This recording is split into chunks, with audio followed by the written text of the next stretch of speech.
kid? No.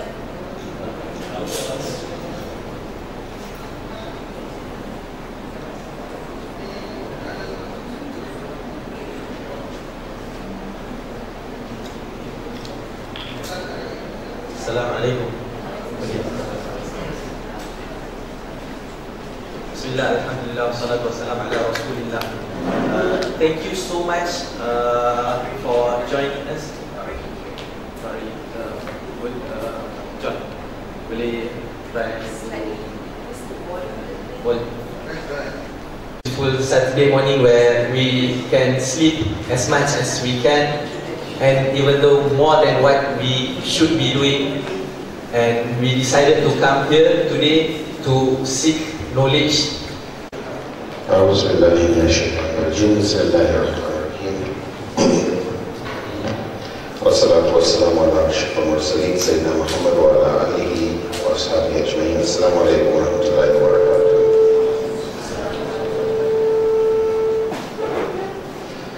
Alhamdulillah, hope everyone had a good rest, hopefully. We did a lot yesterday, we have more to do today. Just before we begin, the organizers asked me to introduce a little of what we hope to do on the discussion to do with family and marriage. We'll be looking at certain aspects of premarital counseling. Certain guidelines. Yes, it's good to know what marriage entails, but it's also good to see how to prepare both what you're looking for and what you need to be for a successful marriage. There's no guarantees in life, not in friendship, not in marriage, but you can up your chances. You can take a calculated risk. Just like a job. You can love a job, go into it, and it doesn't work for you. But there are certain things you could do before you agree to work in a place that increases the chances of your spending a good time and having a good time in that particular job or line or profession. So we'll look at things that we should know about ourselves as we prepare to get married, for those who are not, or for those who are married but you have people who you could advise. We'll look at certain questions that people who are planning to get married should sincerely ask themselves. We'll look at 4 or 5 questions that are good to remember. These questions are loaded questions, they summarize a lot. They're simple questions. For example, is she the kind of person you would want your daughter to become? Is he the kind of person you would want your son to become? And if your answer is a definite no, you'd like to find out why. If your answer is a yes, why? We'll look at questions that try to bypass the distractions of beauty, of short-term assessment, to try and really find whether you like and respect this person, as opposed to what usually happens where you are high on vasopressin and oxytocin. These are just hormones that put us in the feeling of we're in love. It makes it blind, it clouds our judgment, it's useful, it feels nice, but how do you make sure it doesn't make you a bad judge of how ready you are or whether the other person is ready? We'll look at the questions of compatibility. What kind of compatibility matters? There's very superficial compatibility. We like similar foods, we like the same movies, we like similar sports, that's very superficial and has really nothing to add to your marriage. at least from those who have been studying marriages for decades. But there are certain deeper types of compatibility that are tied to the kind of needs that pull you in life. Those type of things that determine the kind of things you like to study and spend your time talking about. The kind of inner needs that determines the type of books you have on your bookshelf. The kind of inner needs that has kept a particular type of friend around you, or that drives certain friends away from you.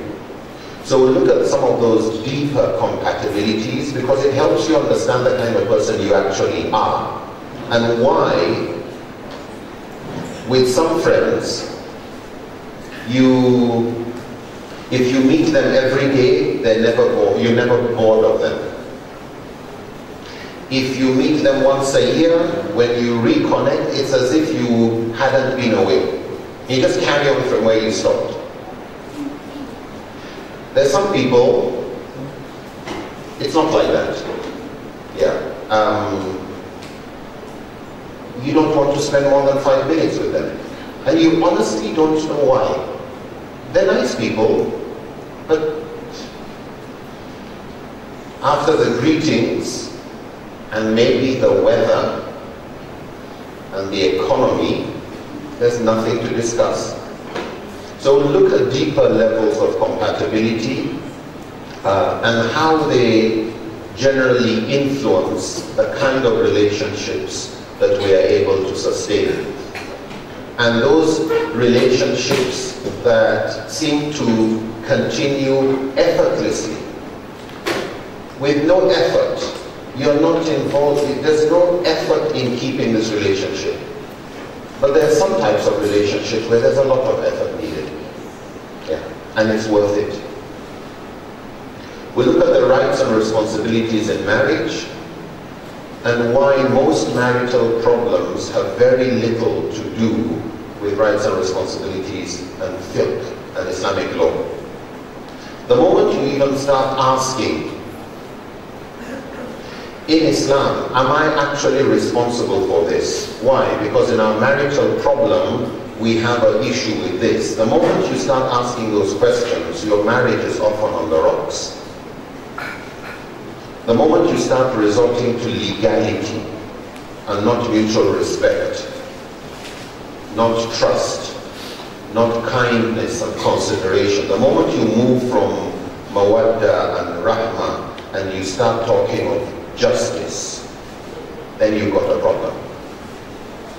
However, it's good to know justice and what's expected, just like in any job, so that you know how to protect the boundaries and you're not doing injustice inadvertently. We'll look at divorce. Sometimes it's inevitable. A marriage is going to break. And in some societies, the percent is so high, 30%, sometimes more. What does that mean? It means if you attend 3 weddings, 1 is definitely breaking. And if you've got 9 friends, 3 of them will be experiencing divorce. 6 may not experience divorce, but another 3 may experience problems in marriage. Whichever one it is, especially if you're in da'wah, you are expected to help.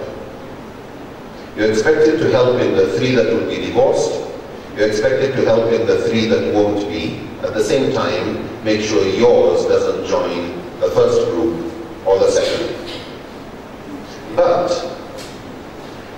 whether yours belongs to category 1 or 2, or whether you're going to help people who are going through one of the categories, if there is going to be a divorce, how do you manage it well to make sure there's no unnecessary collateral damage? That he's still your brother, she's still your sister, and you both have children, and you cannot allow your egos to create a problem for children. Children can grow up as healthy individuals with a single parent. Children can grow up as towards healthy individuals as orphans. One can die and it's okay. However, children cannot grow up as healthy individuals, and this is in over 80% of children. They cannot grow as healthy individuals if they grow up in an environment of animosity, hatred, spite, contempt, mutual disrespect, lack of trust, where the children become the negotiating tools for each side trying to win arguments. There was a research done by an Australian whose area of specialization is serial killers.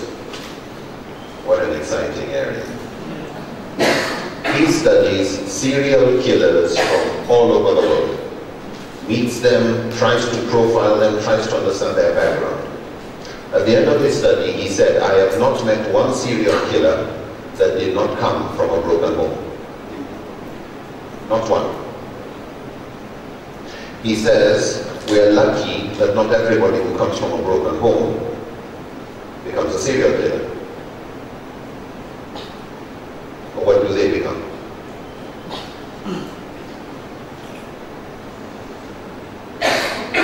Over 80% of people who end up as junkies on drugs come from broken homes. Not divorced, no. Sometimes they're divorced, sometimes the husband and wife are married, but it's broken. You grew a child in a hell of a condition, and you sometimes were using the children as your excuse to stay married. For the sake of the children, people stay married, even though you've created a hell for them. So there are times when actually separating is better than staying married. Put cultural, what would people say, aside. Put you, your spouse, your children, and your creator. And you go back. Your children didn't choose you. They're a gift to you. You also didn't choose them, but you are instrumental and responsible for handling their needs. So we'll look at the area of managing divorce. We'll look at also the issue of conflict within marriage. Marriages with the highest divorce rates by year 3 and 4 are actually those marriages that had the minimum amount of conflict in year 1 and 2. I repeat, the marriages that had the highest divorce rates in year 3 and 4 had the least amount of conflict in year 1 and 2. It transpires conflict, disagreement is critical to the success of a marriage. Sounds like rubbish, right? Yeah. But the disagreement is a measure of openness. If I don't like something, I will let you know it. How much I don't like it, you may only know it through my volume, through my tears, through how intense it is, but at least I allowed you to know me better. And vice versa. It's called conflict, it's called disagreement, it's called an argument, it's called a little fighting. We're not talking about physical abuse, no. It is when you look at the types of conflict, the styles of conflict, that you find there's how you fight, how you disagree that is productive, there's also how you do it that is destructive. And it's to try and have the good type of conflict. You would not like to work in any organization where if there's a problem, for the sake of peace, let's not argue. For the sake of peace, hide how you really feel. That's not productive. So conflict is useful, but we have to learn how to fight a good fight, a productive fight. The Prophet had various types of fights in his marriage. but we also see how it was carried out.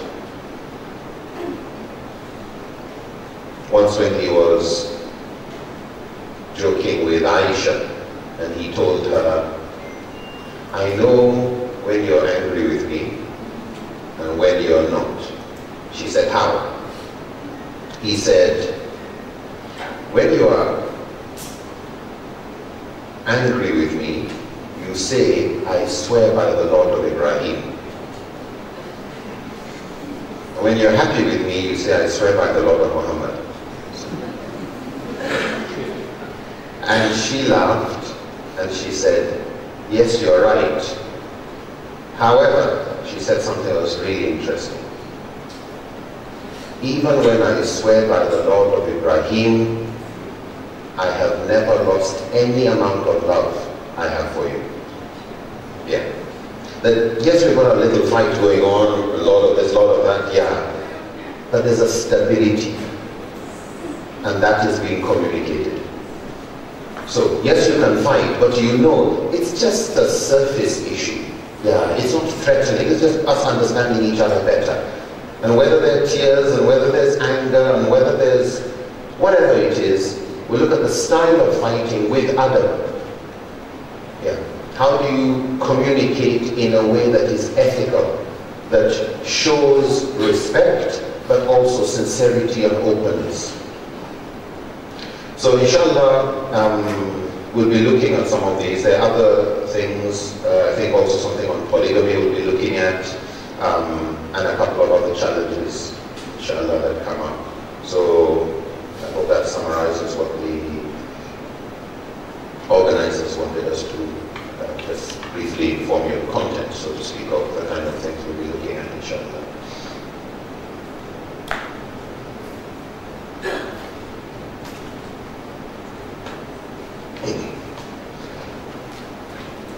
Today, we'll start with a recap of what we did yesterday. Yesterday we discussed about usul al-fiqh. We discussed why it is important. We also looked at the kind of result that ijtihad, or the application of the process of usul al-fiqh, the kind of result we're looking at. At the end of it, the scholar is trying to be able to say this is fard, which means compulsory.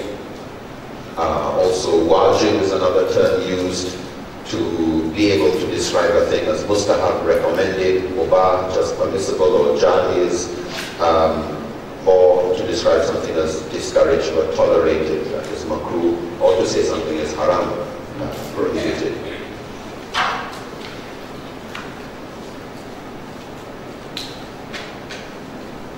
I'd like to ask anyone, how would you define usul al-fiqh? What do you understand? Let me put one sentence. So when I point to you, just give me one sentence, so that by the time we've heard everybody's sentences, we've got our definition. Are we okay with that? So think of one sentence that to you summarizes what usul al-fiqh is.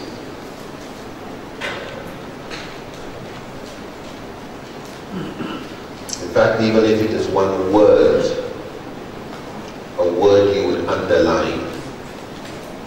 Anybody? Yes, please. Excellent. Methodology, a method of arriving at a fatwa. Excellent. Anybody else?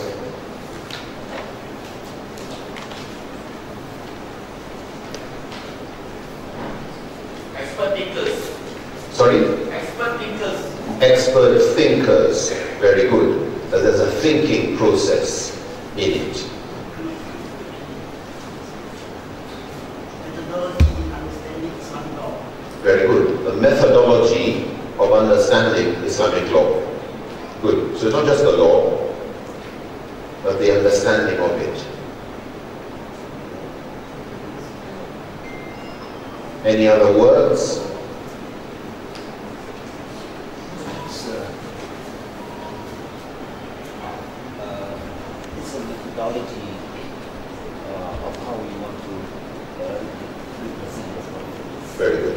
a methodology of how scholars try to represent the Prophet ﷺ. You know, the hadith where the Prophet said that the ulama warathatul anbiya, that the ulama are the inheritors of the prophets. In other words, they carry on this function even though they are not prophets. So this issue of giving fatwa, you have to learn the methodology. So very good. Yes.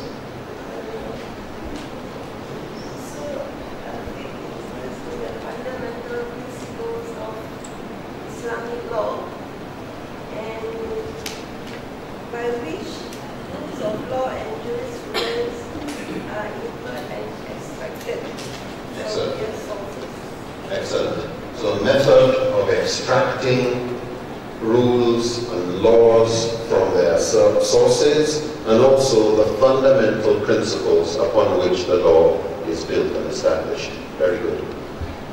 I think we've all got an idea about it, right? Yeah. So another word probably is the equations that produce Islamic law. Yeah. So it's looking below just the law, but how they are arrived at. Something we'll look at this morning, a bit more detail on what we did yesterday. Yesterday we looked at Sharia rulings.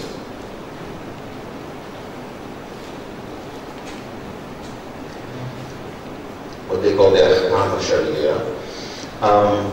And we said there were 5. Can anyone remind us? Fard, which means?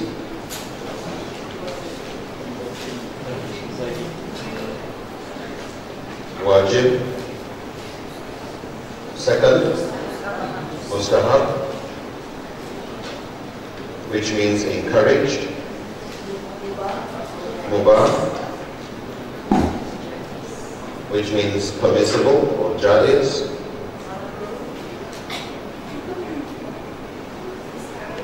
Discouraged.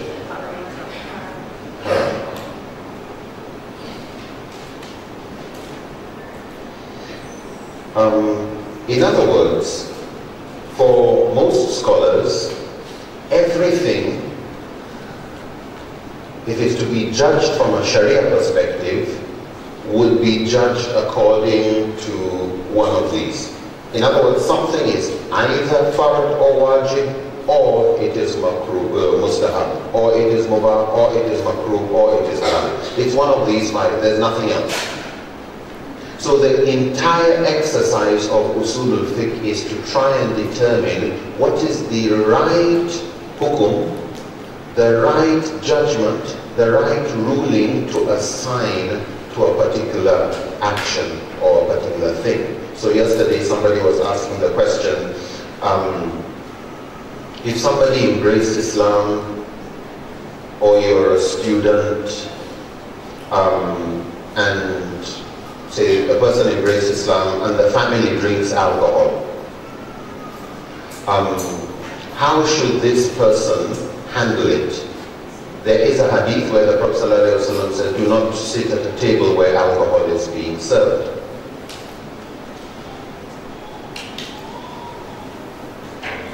So what about the case of a convert? Would this be a case where there's an exception? Now, what the scholar is trying to do is, with all the analysis, is to find out, would you say, no, you must sit at the table? It's a good thing to sit at the table? It's okay if you sit at the table. If you don't, no problem. It's discouraged to sit at the table, or it's prohibited and haram to sit at the table. In other words, it's one of these. Hanafi scholars, however, say this is too simple. There should be 7 categories. And so they have fard, wajib,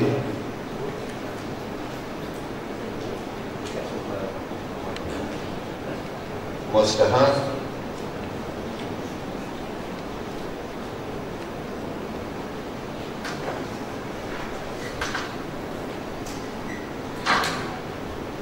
mubah, makruh, makruh, tanzihi, makruh, tahrimi, and haram. The two additions, whereas for the others, these two are the same category and these two are the same category. For the Hanafis, they distinguish between fard and wajib. We will look at more details about how and why later. Excuse me. But briefly, it's to do with certainty.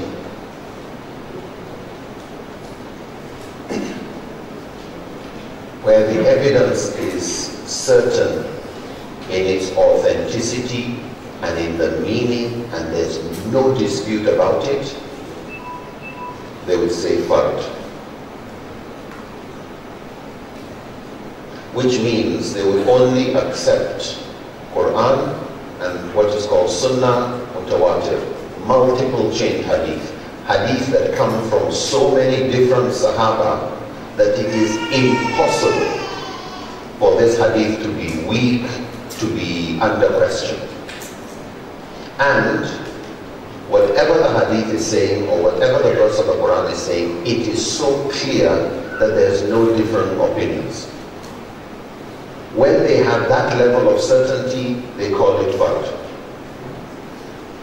Where it comes from qiyas or ijma or a single chain hadith, some other thing where they can't say it's absolutely true. They are sure about it but not yet certain. Then they would say wajib. And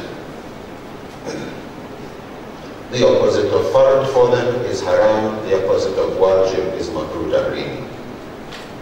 So makruh tahrim is still haram, but not with the kind of evidence that gives the certainty as you would find with something that is haram.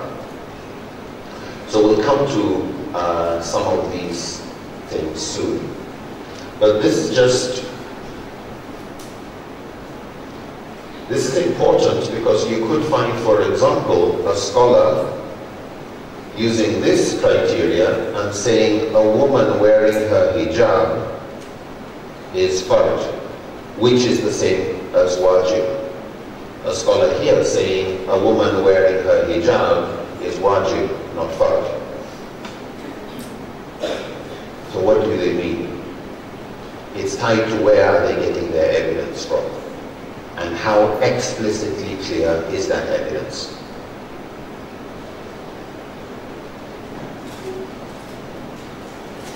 There are some things that these scholars will consider mustahab, that these scholars will consider wajib. Witr prayer, for example, is wajib in the Hanafi school, but mustahab in the Maliki, Shafi and Hanbali. If you find this a bit confusing, that's partly good. Because sometimes confusion creates humility. If you know you don't fully understand something, then you don't start talking with too much authority on it.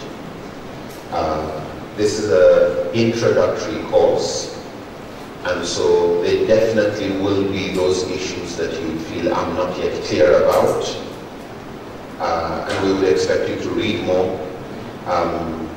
At least try and read the material that this course has been established on, the Sharia Intelligence Manual, but there are other very good books in English, and I'm sure probably in Malay in this subject area. So, key thing, there's a criteria for deciding which judgment, which ruling to give on the question of sitting at a table where alcohol is served. And we will look when the time comes how did scholars understand that hadith? Is it talking to Muslims? It is prohibited to sit at a table where alcohol is being served by Muslims, to Muslims? Or is it talking about it to non-Muslims? Would the same logic apply to a table where people are eating pork, or where people are eating something that is not halal? Are you allowed to sit at a table where people are eating something that is not halal? And we see why some scholars are very cautious on some of these issues, and they would factor in that difference of opinion and the needs of the convert, or the needs of a person to whom eating at that table has implications. It's not just do you want to, do you not want to.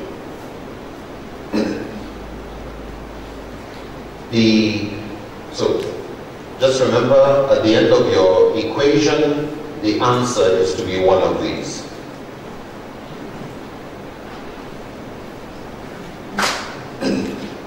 To arrive at which one of these,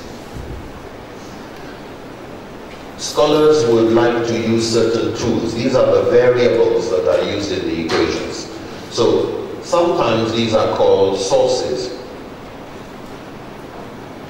of Sharia.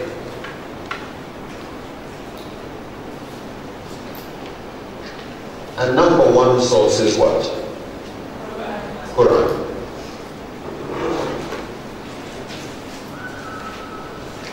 Quran, the word of Allah to mankind, and the last revelation until the Day of Judgment. But there's something to remember about the Quran. And this we will touch very briefly. There are two things. There's the question of how certain are you about the authenticity of the Quran. Is it all the word of Allah? Or is there some difference of opinion? In that regard, there's what the scholars describe as the Uthmani version of the Quran. This is the version that came down through multiple chains. So many people memorized it directly from the Prophet and got it from his dictation, and that passed on in writing and in memory from one generation to the other until today. That version of the Quran is the one that all Muslims use. If you see anybody reciting Quran anywhere in the world, they are reciting from what's called the Uthmani version of the Quran. It's called Uthmani because it was at the time of Uthman that multiple copies were prepared and sent to various centers of Islam, just so that everybody has no doubt about what actually the Quran says. So regarding authenticity, the historical credibility, all Muslims have no problem with the Quran. There are some versions of the Quran, you would hear people talk about Ibn Mas'ud's version of the Quran. And verses where Ibn Mas'ud had a different word for a particular phrasing. Because nobody else agreed with Ibn Mas'ud, it is not mutawatir. It is treated similar to a single chain hadith. We'll come to the single chain, multiple chain soon. But the key thing is, it is treated the same way as hadith are treated. Some just reject it outright because it contradicts mutawatir. And if this is what was said, then this cannot be what was said, so they don't even treat it as credible. The Hanafis, however, look at it as well. It is at least Ibn Mas'ud's opinion. So in that sense, you can say the opinion of a Sahabi. However, if the Sahabi is not saying it's his own, that he is saying this is the word of Allah, and we know definitely what the word of Allah Rasulullah is, then the majority will say, sorry, we don't take it. So for the purpose of authenticity, the Quran we use is mutawatir, meaning multiple chain hadith, multiple chains of narrations. The evidence is so overwhelming that it is impossible for it to have been forged, for it to be a fabrication. That's with the Quran. Regarding, we're talking of that as a source. Regarding would there be difference of opinion about the information from the Quran, there are those statements in the Quran that are clear and no Muslim argues about. There's God, there's a hereafter, etc., etc. We should pray, we should fast in Ramadan, we should stand for justice, not steal, no murder, no zina, no this, no that, etc., etc. So there are a lot of things that are very clear in the Quran and there's no difference of opinion. Then there are those things that are open to differing opinions. Either because they belong to the mutashabihat, they are allegorical, they are open to differing opinions, they are dhanni in their dilala, that is they are presumptuous, I think it means this. And those are the verses where when you are reading the tafsir, you'll find different people explaining a particular verse in a different way. So we'll come to those two differences. But the key thing is to understand that the Quran is a source of undisputed authenticity. Nobody argues about what is called the thubut or wurud. This is the historical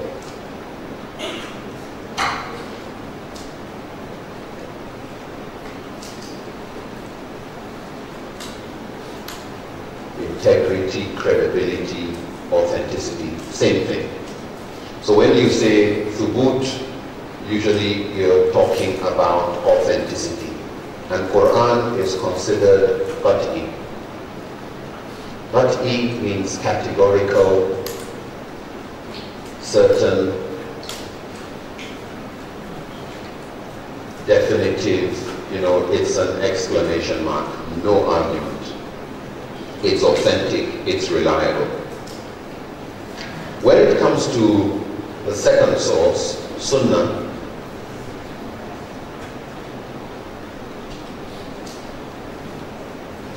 we follow Quran and Sunnah, but the most authoritative source of the Sunnah is Hadith. Sunnah is what we get from Hadith. Some people use the word Sunnah and Hadith simultaneously. Okay. But you can say this prayer or this fasting is Sunnah. You don't say this fasting is Hadith. Hadith is the narration. And by studying the narration, you get the Sunnah. So Hadith is a carrier of the Sunnah. By studying the Hadith, the Prophet said, the Prophet did, somebody said, somebody did, and the Prophet saw, and this is how he responded or didn't respond, we get to understand the tradition of the Prophet ﷺ. So some call the Sunnah the practice or the tradition. His do's, his don'ts, what he says, what he did, what he approved of, either by what he was silent about or any other means. And the hadith are the narrations.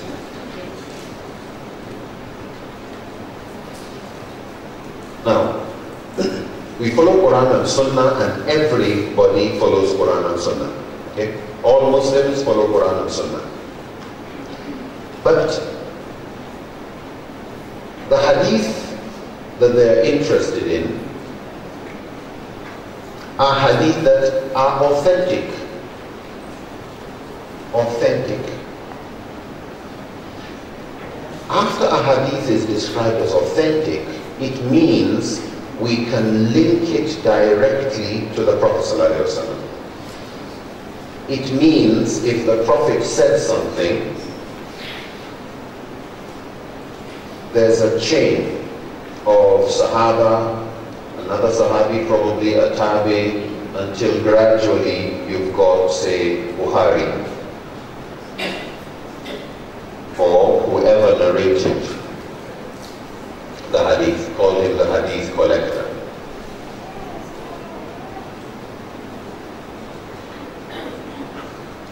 Or hadith authenticator. Number one, they want to make sure there is a chain.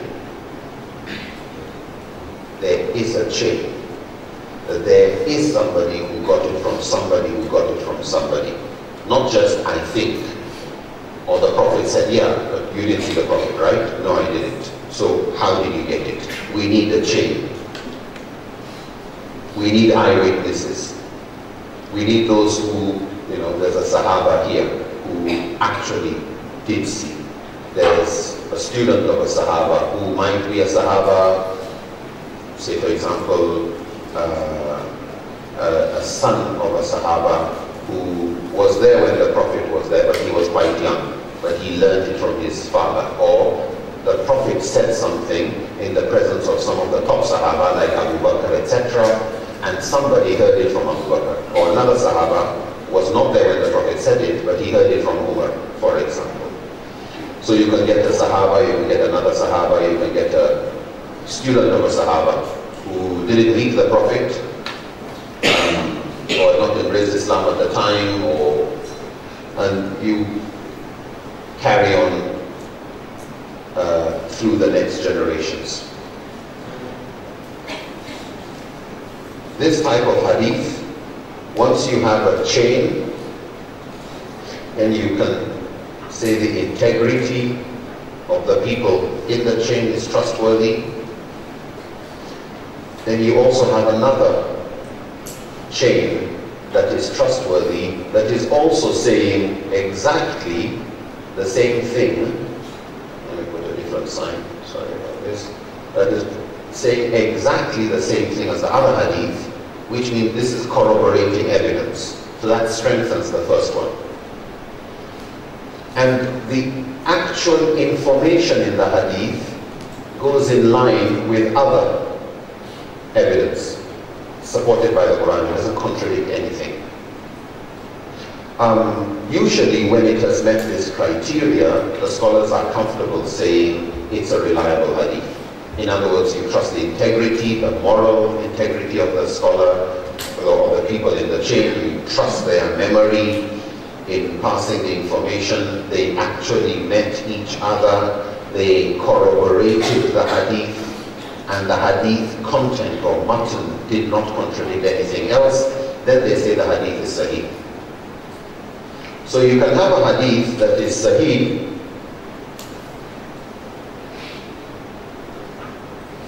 even though it is not corroborated by any other thing, but we trust the individuals and we know they met each other, we trust their memory, we trust their competence and their character.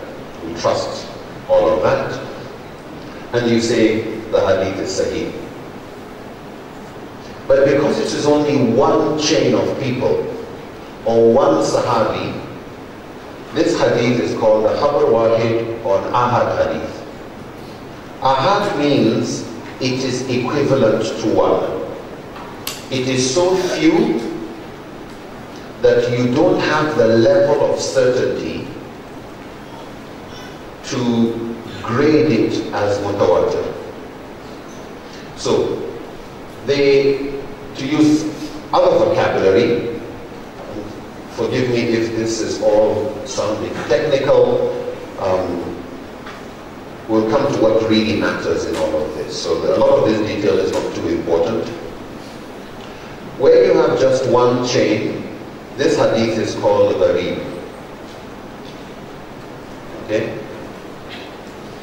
Where you have two chains, they call it aziz. Where it is up to three, in other words, this plus this is aziz. 1, 2, number 3, they feel comfortable calling it mashhur.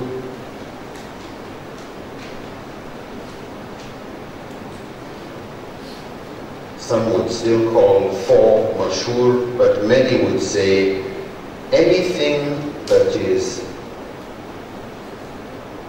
1, 2, or 3, all this is under what is called Ahad, or Ahad, A-H-A-D.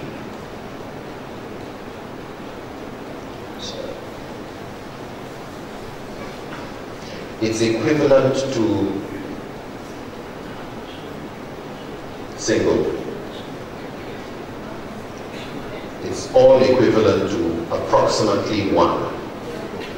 What this means is, when a hadith is one chain, because there's nothing else saying it is correct, maybe there was a mistake. Human error. Maybe. Maybe the word used was not exactly the word used. Most people, if somebody is quoting another people, would pass on what they understood. Not necessarily word for word. It is, however, when we have another chain that we are now more comfortable saying this and this and this are all word to word, and whoever narrated this actually memorized it and passed on what he understood and what he heard.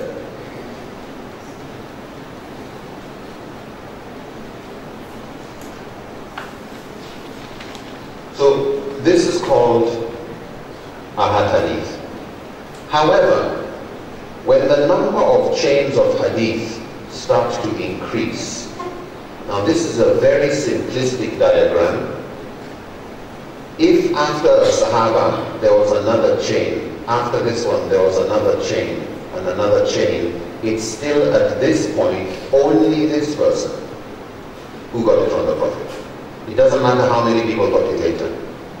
So long as in first generation, second generation, anywhere here, we have only one person we're depending upon for this hadith, it's still gharib, it's still one solitary. Why? You are investing all your trust ultimately in one person. This Sahabi, nobody else, just him. If, however, they are up to 2 or 3, that is when you now say it's Aziz or Mashhur, respectively. But when you are now depending on many, more than 3, that you can add all of these, then the hadith is now called mutawatir. Are we clear on this one? So, for the purpose of detail, this Gharib, Aziz, Mashhur, not too important.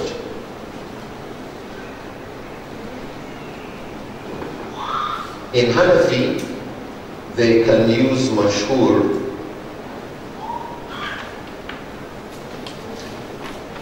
for, actually, leave it. Yeah, complicated. Anyway, just for this. For Hanafi, they can use Mashhur for Fard, but they will not use Mashhur for a topic on Aqidah. Like, it's sufficiently certain for them to say, come on, 3 different Sahaba said it, what do you mean? There's a question mark about it. But it's still 3, it's not yet mutawatir. So they're not going to use it to call a Muslim a kafir because you say, I still don't follow those hadith. 3 Sahaba you're rejecting, yes, or you shouldn't, but they will not use the word kafir. Why? Because it's still ahad. As Dr. Mazli told us yesterday, ahad is not used for Aqidah. Aqidah, you need a level of certainty that only comes from mutawatir. So that's just a footnote, not too important. So generally,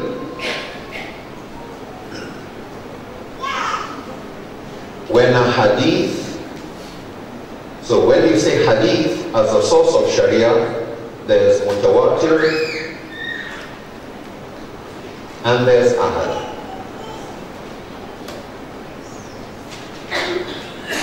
Each one of them, of course, mutawatir is sahih, no more question about it, no debate. You can find scholars arguing on whether a hadith belonging here is sahih or not, but the moment they say mutawatir, mutawatir usually means this particular act took place again and again and again, so many people narrated it. Or the Prophet said it in public at a time when everybody was ears open, so many people heard it. Do not pray Asr until you reach Banu Qurayza. Nearly everybody in Medina heard that. So you get hundreds. You're like, that's not a problem, to get many chains of that hadith. And the Prophet would repeat again and again, whoever lies against me deliberately to say I said something I didn't say, then that person knows they're prepared for a seat in hell for themselves. Okay? It was said again and again, everybody memorizes. So those type of hadith, you get hundreds of chains. You get many, many chains of Sahaba.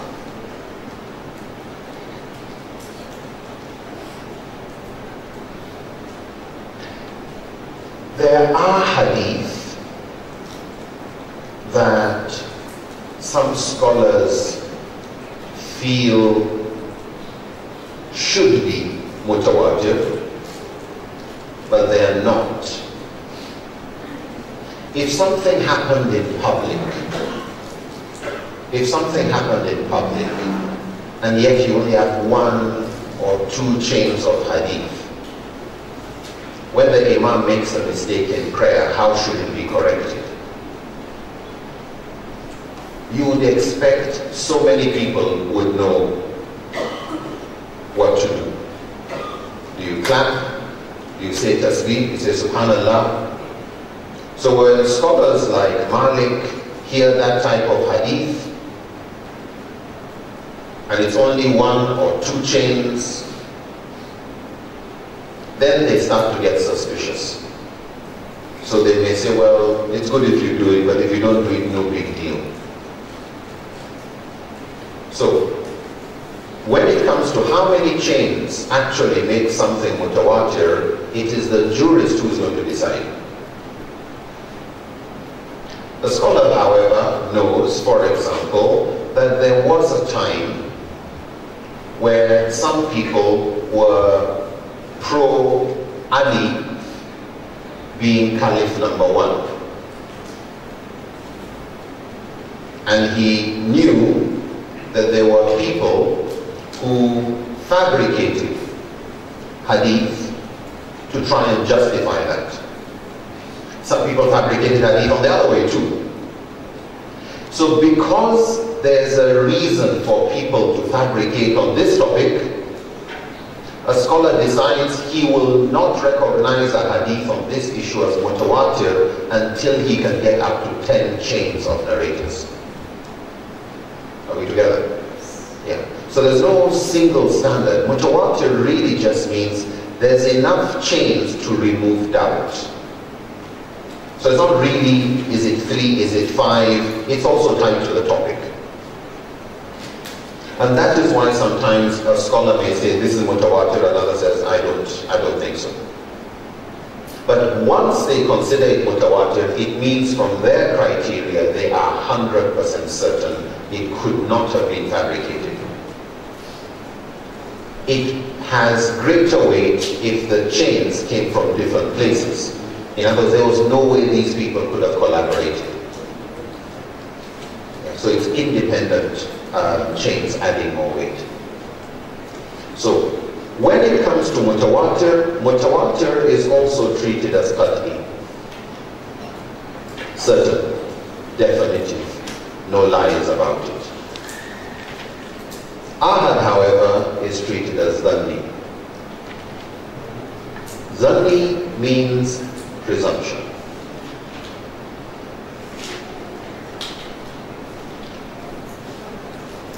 Dr. Masri yesterday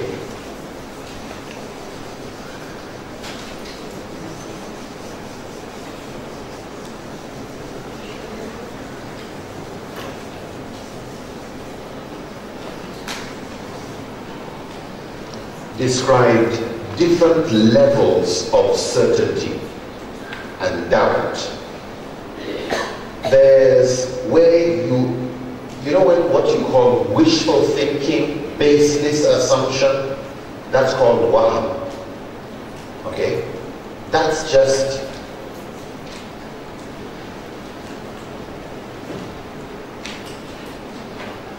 I see you here and I conclude, if you're here, your father must be in the mosque also.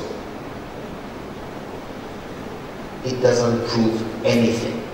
It doesn't prove my father is in KL. It doesn't prove my father is anywhere.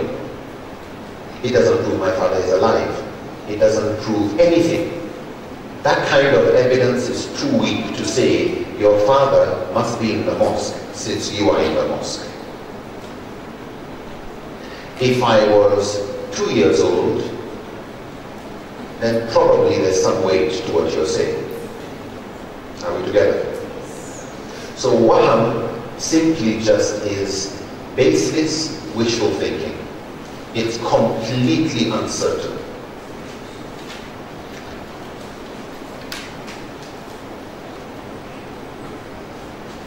Then you have shak.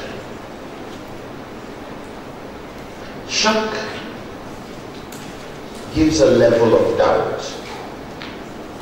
Shak is nearly 50-50. Shak means it's probable, it's likely, not highly likely, just possible. I see your car outside the mosque and I assume you probably are there. Is it highly likely? Well, somebody could have borrowed your car, somebody could, it might be your wife, it could be anybody. Then you have dhann.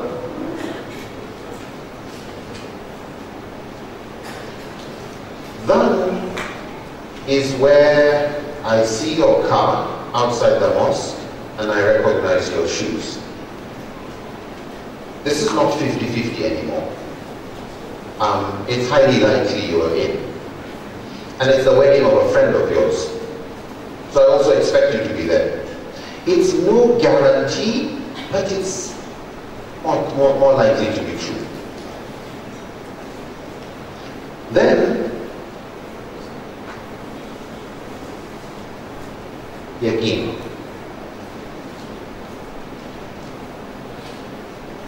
Yaqeen is when I see you. Okay? Doubt removed.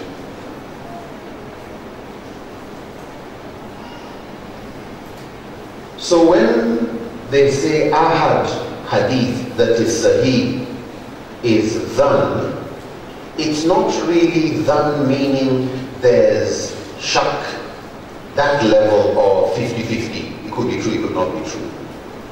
It's not the level of waham. So dhann here has a very technical meaning of a presumption, a high likelihood. It still has an element of speculation, it's still probably not true, but it's highly likely that it is true. Are we together on this? So when I use the word presumption, I mean highly likely. Some authors translate dhann as probable, speculative, what again? Uncertain. Yes, there's a level of uncertainty, but it's not the level of 50-50. There's a weighting, a bias towards certainty. There's a preponderance of evidence. There's greater likelihood, so it's not just shak. We'll come back to this later, where we will find the word shak is also used to mean everything other than yaqeen. So there's a maxim we will look at, al-yaqeen la yazulu bi shak, that certainty is not overruled by doubt. That meaning of shak, all of this is called shak. That means anything other than certainty, anything with an element of doubt is also called shak. Okay? But for this particular purpose, it's a very technical meaning of the word shak, of the word dhann. Are we together? Yes. Any problem? Yes, please. How about the category between dhann and yaqeen? If a dhann valid, can that be used for aqidah purposes? For most scholars, some among the Hanbali would use dhan that is supported by other sources. So say for example, you have a single chain hadith. I will come back to this, I'll touch it just because you raise it and we might forget to touch it. You have a single chain hadith saying something. On its own, it's just done. Okay, it's just done. However, it is supported by another dhan interpretation of the Quran. It is supported by another logic of qiyas. It is supported by amal of Medina. It is supported by ijma. It's supported by other things. It's still dhan. It hasn't given you yaqeen, but as you can of course guess, there is something between dhan and yaqeen. Okay, so these classifications are classifications of convenience. So there is where there's a preponderance of the evidence. Like in court, is the judge certain? No, I'm not certain. So are you in doubt? No, I think you did steal the thing. And from all the evidence, I don't have your fingerprints and everything, but nobody else, you're the only one there. When you add everything, you're guilty. Not because of certainty, but preponderance of the evidence. Somebody has to draw a line somewhere, and he feels, once I have left here, I would still treat it as similar to yaqeen. So you do find some of the scholars, Ibn Hazm, even in the Shia school of thought, they treat Ahad hadith like in Zahiri, Albani. This created a problem between Nasruddin Albani and some of the other scholars, where a single chain hadith that is backed by something is treated for Aqidah. Whereas most will say, no way. Aqidah must come from Mutawatir or Quran. And it should be Qat'i Dilala. Qat'i Dilala means clear, categorical, no two meanings, just one meaning. And no question of doubt, it's yaqeen, it's not anything less. So these are, so when you say according to Quran and Sunnah, for the jurists, for the mujtahid, those involved in ijtihad, they still want to know what type of sunnah, because not every sunnah can be used for everything.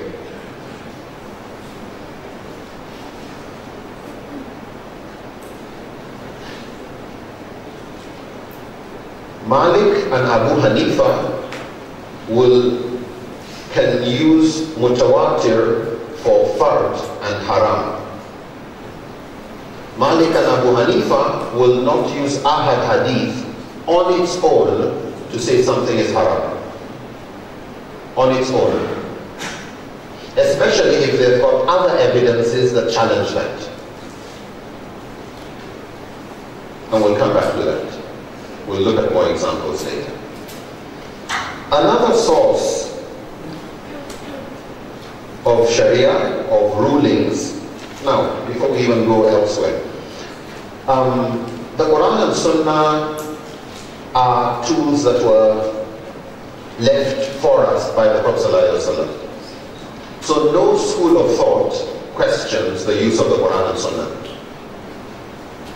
But put yourself into the shoes of the Sahaba. Okay? Just imagine you are the Sahaba. The Prophet has passed away. We have the Quran, and we have all these people who know what the Prophet said, and they saw what the Prophet did. And you want to decide on something.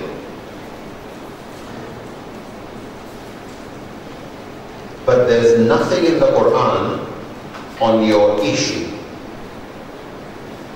There's nothing in the Sunnah on that particular thing, because it hadn't happened at the time of the Prophet ﷺ. So the Prophet didn't comment about it.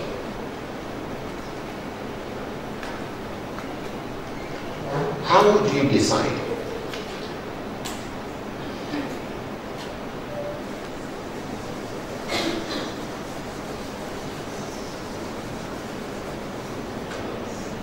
Normally, the next thing people add is what is called ijma, but we'll come to ijma later. There's a reason I want to start with qiyas.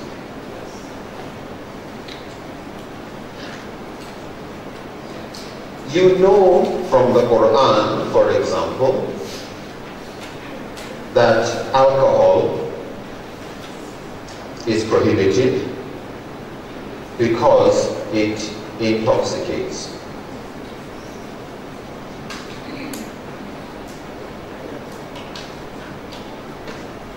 You also know from many hadith the same thing. The Quran, that alcohol was poured out, alcohol is prohibited because it intoxicates. But you're living at the time of Sahaba, and people come with a new thing called cocaine, for example, or some new ecstasy, or whatever it is. You know the Quran and Sunnah did not directly address heroin or cocaine, but you know why alcohol was prohibited. So you decide to do a logical exercise.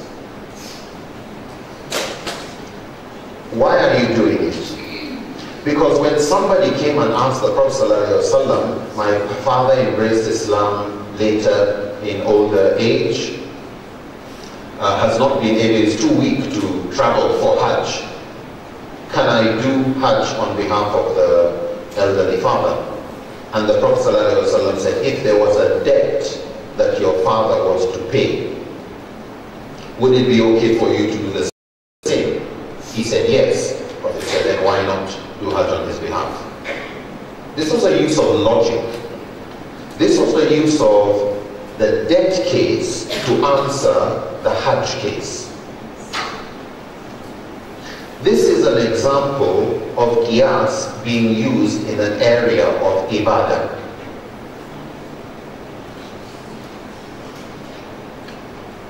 The Prophet ﷺ said, when somebody has proposed marriage, for example, to a woman, don't you, handsome guy, who has suddenly become bold because somebody else has spoken to her, now you want to go and speak up, and you tell her, actually I'm also interested in you. Why? That will break brotherhood. It'll create, I mean, you see Indian movies and everything, they end up killing each other and everybody dies. So scholars look at that type of thing and say, if that is prohibited because it will break brotherhood, then if you come to buy a car, the same logic would apply. Let me decide whether I'm buying or not buying before you come in. Is it understood? Even though the actual hadith on the topic was not to do with buying a car. A man came and complained to the Prophet ﷺ that his wife has delivered a child that is darker skinned, and he wants to get suspicious. Should he take it as his child or not? The Prophet asked him, do you keep camels? Yes. And when the camels give birth, don't you see sometimes what in biology they will call a recessive gene?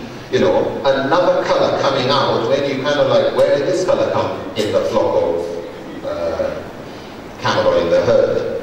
And he said yes. And the Prophet said that the same thing for you. There wasn't wahi to answer his question, there was a logic. So, scholars at Sahaba saw the Prophet using that kind of logic. Not that he did the logic quietly and gave them the answer, but he explained to them how he arrived at the answer. In other words, part of the Sunnah is not just the answer, but the equation. Do we understand that? So, qiyas, I'll put it here as number 4. Qiyas, which is reasoning, deductive reasoning or reasoning by analogy, is where you have something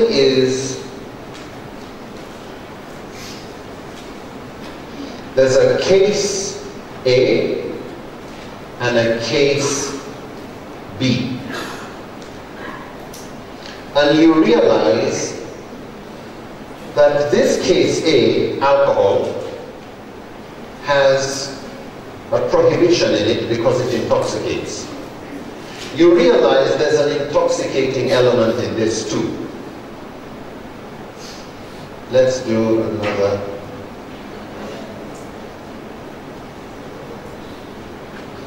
This one has tox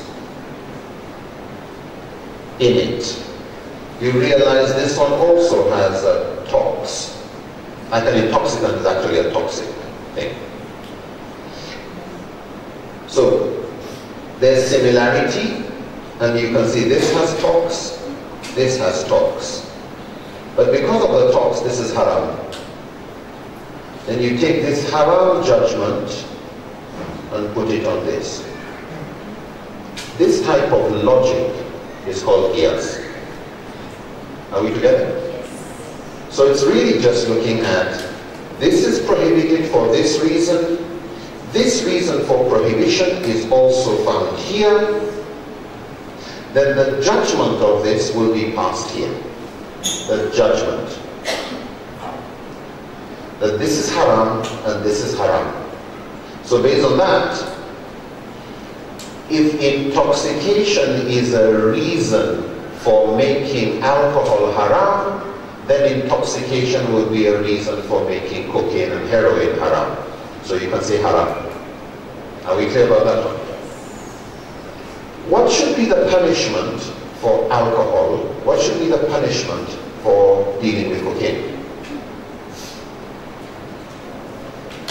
They look at, yes, this is harmful, but this is 10 times more harmful. This punishment cannot be the same as this. So they will not use qiyas for that because it's not the same. This is a lesser offense than this. So qiyas is where you can actually say this and this are the same. This intoxicates, so haram.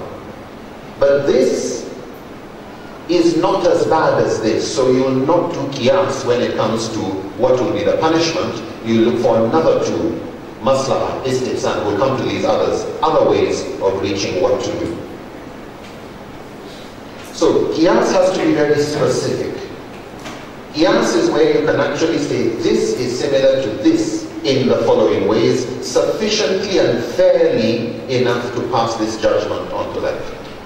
That's qiyas.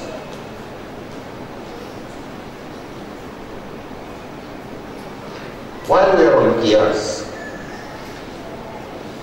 what scholars therefore are interested in qiyas is what they call illah. The reason, the legal reason, the why about which there is no doubt.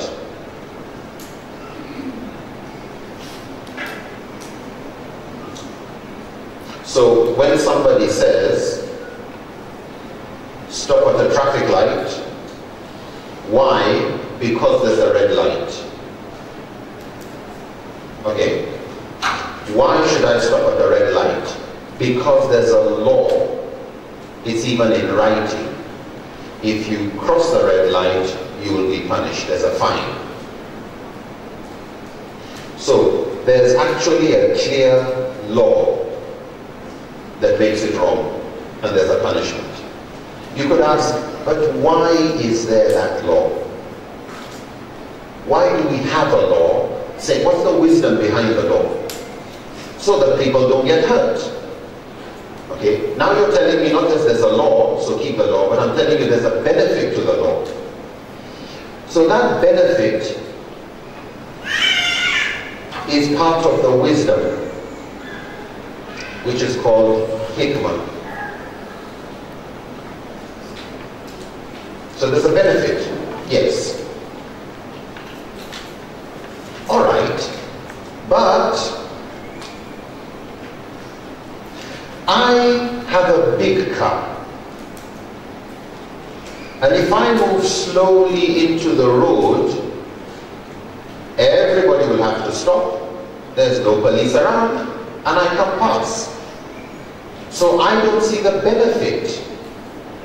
It's just a waste of my time. Yes, but you put life at risk. Maybe not your life, but the lives of other people. And from all we have seen from the Quran, the protection and preservation of life is a maqasid, it's an objective of Sharia. So, an objective, a purpose of Sharia is protection of life, not just your life, life of all innocent people.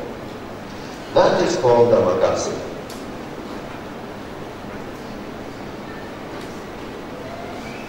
So, qiyas, the safest qiyas is usually when you have identified the illah. Why should you be allowed to break your fast when you're traveling?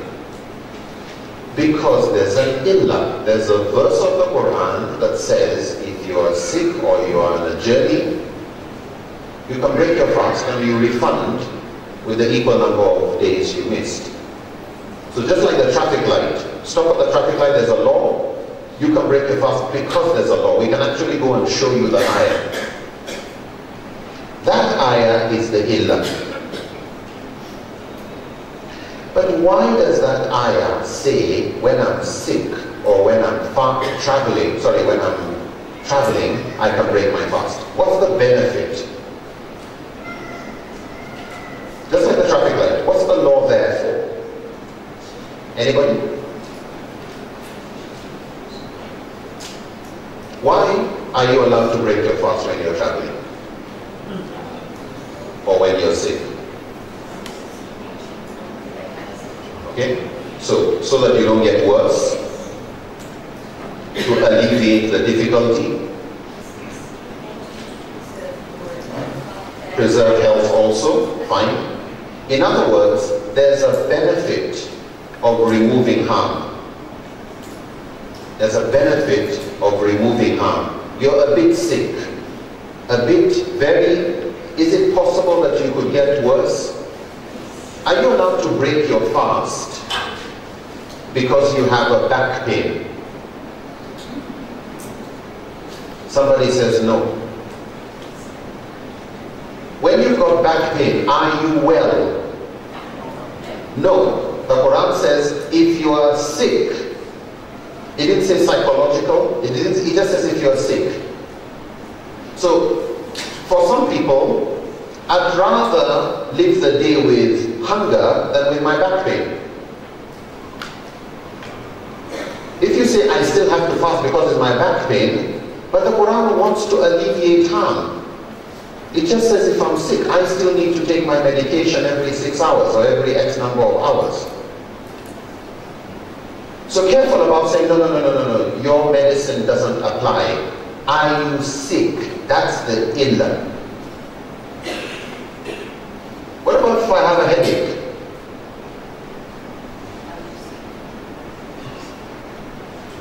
I have a cold. Ouch, I just hurt my toe.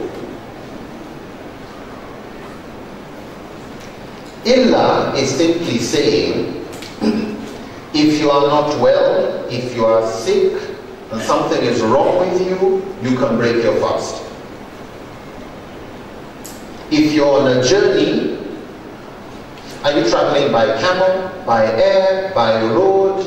If you're on a journey, you can break your fast. So within the schools, for example, within the Shafi'i school, this illah is so powerful, this illah on its own is so powerful that if I am planning to leave today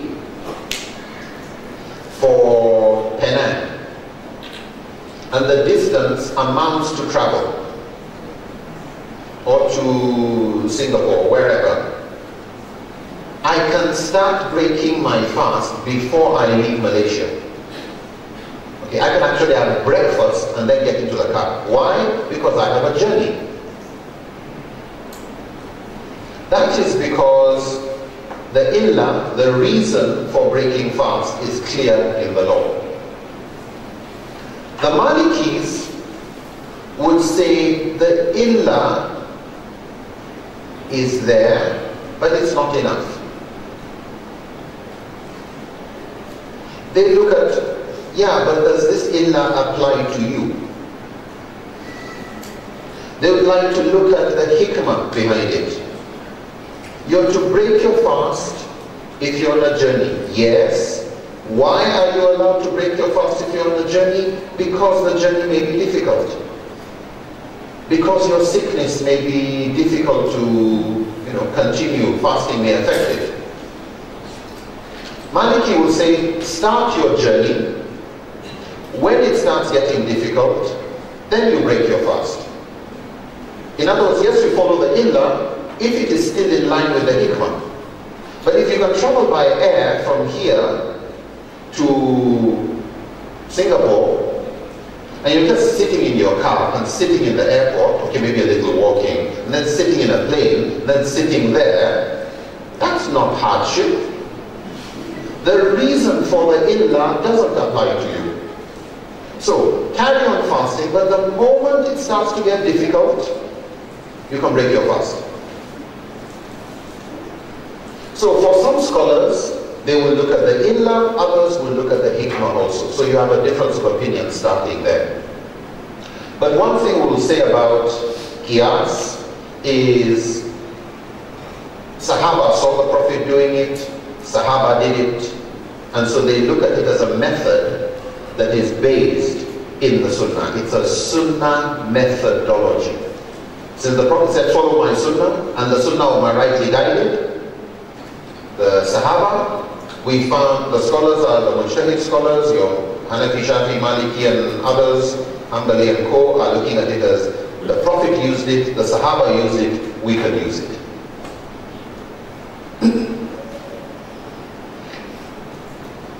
Then take a situation where a new issue comes and you are not sure, maybe you can't use qiyas. But here's the Prophet. But you noticed that everybody, Sahaba,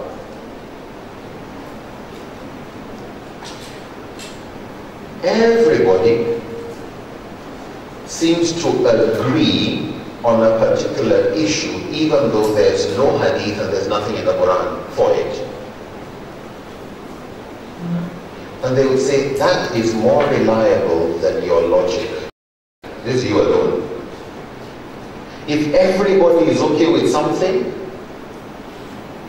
everybody, Sahaba who are here, Sahaba who are there, everybody seems to all have agreed that this means this. The Quran tells us that in the story of Yusuf, that when Zulaikha was trying to show the other women, like, stop blaming me for having been tempted by this handsome guy. Here, cut some vegetables and let him pass by, and the Quran says, and they cut their hands. They injured themselves. But they didn't cut their hands off. But the wording is they cut their hands. Therefore, when the Quran says, when you catch a thief, you cut the hand of a thief, it doesn't necessarily mean you cut off the hand of a thief, just injure it. So it could mean this, it could mean cut off. So which one is it? When you find everybody understood that with the thief you cut the hand off, Yes, linguistically this could mean this, and you can say, but this is tafsir of Quran with Quran, so sorry. Everybody understood it to mean this. Then keep your logic and your qiyas and other things aside. That following of consensus is called ijma.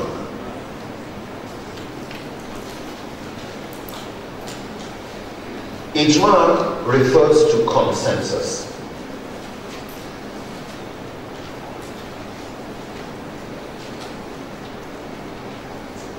Scholars will differ on consensus of whom, but they will all agree if there was an issue of consensus of Sahaba, then definitely that was binding. Why? It doesn't matter how the Sahaba reached the conclusion. Whether it was a verse of the Quran or a hadith that was ambiguous and there was a consensus regarding meaning, so it reduced the dhanni element and gave it a qat'i, a more categorical meaning. So that's one understanding of ijma, that ijma comes in as an explanation of an existing verse, existing hadith. So in that sense, it's not completely independent. There is a verse of the Quran already on the topic, but there's uncertainty regarding the meaning. So ijma brings a stabilizing effect. And this is, I think, a common sense. There's safety in numbers. If everybody agreed this, you'd say, then stop arguing with everybody. You must be the ignorant one. So that's ijma. There's another understanding of ijma. Ijma as an independent secondary tool of Sharia.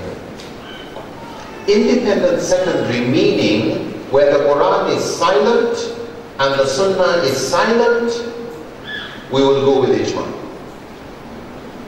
We will go with the opinion of consensus of mujtahid imams. Not any imam, not non-specialists, but those qualified in ijtihad. If all the scholars of ijtihad, those qualified, it's like all medical professionals agree that the government should do this on this issue, then who are you going to argue with? Wait a minute, any disagreement on vaccinations and their necessity according to the professionals in that area, what do you call them? Those who you would say, if anybody was among the knowledgeable, Quran says, "Fas'alu ahla dhikr," right? Ask those who know. Yeah. If these are the people who know and everybody agrees, then who are you arguing with? Some ustaz somewhere? Some engineer? Scholars are like, what's wrong with you? Computer technicians all say this computer cannot be repaired. Why? The motherboard has been soaked in water. Like, it's not going to work. Your ustaz says, don't worry.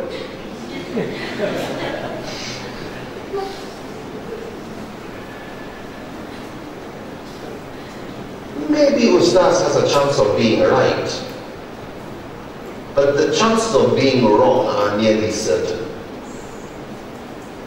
So, ijma is viewed as another tool of ijtihad.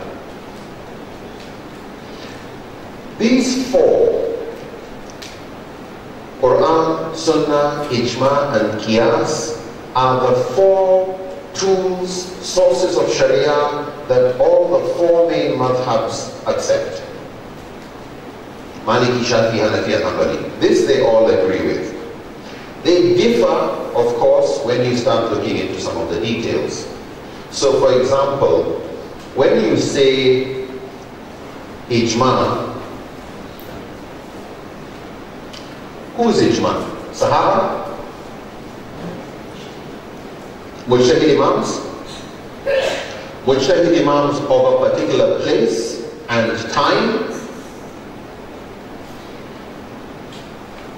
Or all the ulama of the ummah? The whole ummah, the global ummah. That's a Shafi position actually. So, who's ijma? How do you know there's an ijma? Did everybody come together and say we conclude? No. Did anybody go around to say yes, you too yes? No.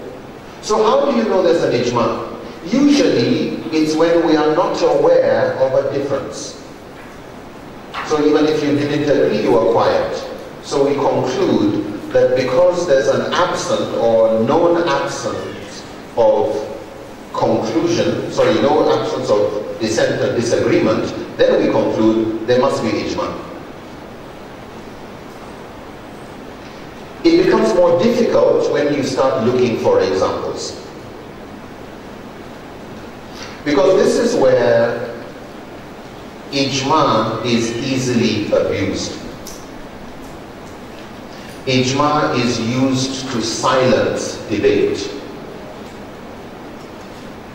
Does everybody agree on something? Yes. And you say, but who are you? I'm not talking about you. We have an ijma. Okay? And that's usually meaning that ijma is overwhelming majority in practice.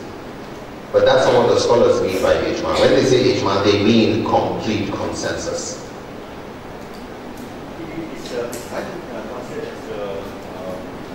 Is what? Silence. For some scholars, silence, some scholars look at it as if a mujtahid imam is aware that your opinion is wrong and he keeps quiet, then he would not be following the sunnah. He should protest if it's wrong. If he keeps quiet, then he means it's okay. So they take his silence as being consent. So some consider ijma subuti, which means ijma based on silence, as counting. Other scholars say no. He may disagree but not think it is worth the argument. He may be concerned about his own safety. He may feel, you know what, for the sake of peace, not because he agrees, just for the sake of peace, he'll keep quiet. So you can't take his silence as supporting you. His silence is just his silence. You can't interpret silence. So for some scholars, the silence is consent. For others, silence is just silence. You can't add it as evidence for. But as we said, it's when you actually come to practical cases that it gets more complicated. And this is one thing I'd like you to take from ijma. Like even when scholars say, oh, there's an ijma on a topic, okay? Ijma or hadith, which do you think is stronger? Hadith. But what you want to find is, how many chains brought the ijma to you? Now, this one says these scholars have an ijma. Okay, who else says so? Who said that? Were you there? No. What's your chain? And you're just saying it. You say they all agree, you went round? No. So how many chains of narrators do we have that are confirming there's an ijma? Are we together on this? I know it's just complicating things a bit. But it is what makes some scholars, like, okay, you can say there's an ijma that women cannot lead men in prayer. Okay? Ijma. But Imam Jarir al-Tabari considers if a woman is more knowledgeable than a man in prayer, she can lead men in prayer. Imam Abu Thawr held the same opinion. Let's see, in Bidayat al-Mujtahid, I understand there's a course going on where they study that. Just go and look at the conditions for being an imam. There's nothing new about it. There is difference of opinion. And it's not a modernist, Amina Wadud invention. Yeah. It's an old classical disagreement. And who is Imam al-Tabari and who is Abu Thawr? These are mujtahid imams. They're not just any local, you don't know what you're talking about, type of imam.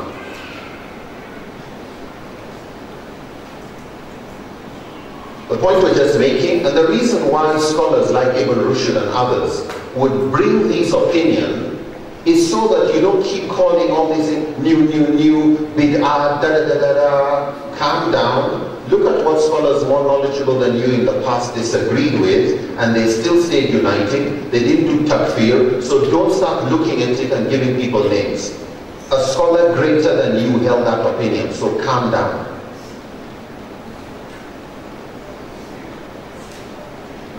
A person leaves Islam, should he be killed? Oh, there's an ijma about it. There is no ijma. It's a had. For some, it's a had case. That is, it's death sentence if a person leaves Islam. But you have scholars like Sufyan al-Thawri and others who said, yes, but so long as there's chance,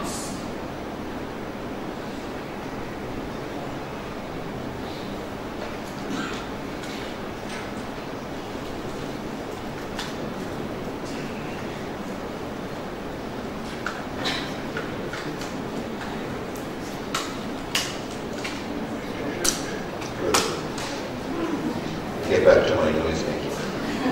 All right. What were we on? Yeah, so some of these scholars, so long as there's a chance that the person may embrace Islam, may reconsider, don't give him 3 days, don't give him a month, give him a year. Actually, just leave him till there's hope. People like Al-Baji, Abu Walid is a Maliki scholar, regarded the punishment for apostasy as ta'azir. Ta'azir means it's left to the discretion of the judge. The judge can pardon, because the Prophet pardoned. Actually, all the cases of apostasy at the time of the Prophet were pardoned. They were forgiven. Imam al-Shawkani says there is not a single authentic hadith that the Prophet killed or ordered the killing of somebody purely because he left Islam. It was he left Islam and he fought the community back in one way. It's not simple apostasy. But the point is, you hear, but there's ijma. Ibn Taymiyyah, in classifying the crimes, which is hudud, which is ta'azir, he didn't put apostasy under hudud. The same thing with Ibn Qayyim. Key point is, very often the word ijma, consensus, is used like a sword. It's just to silence debate. It has benefits sometimes, because if majority of scholars say something, then they probably have something they're going with. So don't just push majority aside, but at the same time, don't treat ijma as if it's on the same ranking as Quran or Sunnah.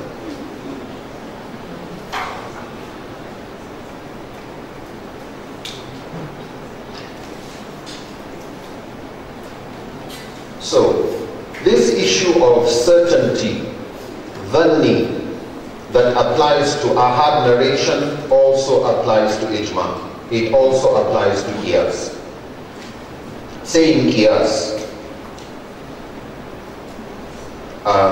Somebody yesterday was talking about the issue of dogs.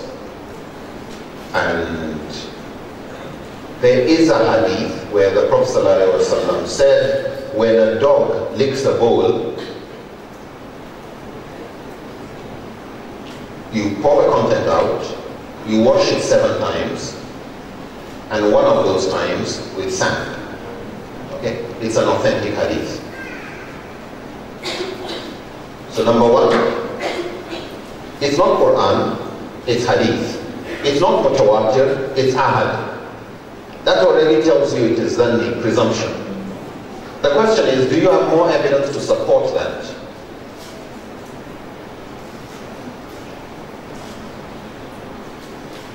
For Hanafi scholars, they have what they call athar, the practice of the Sahaba. And they have narrations that Abu Huraira, who narrated the hadith,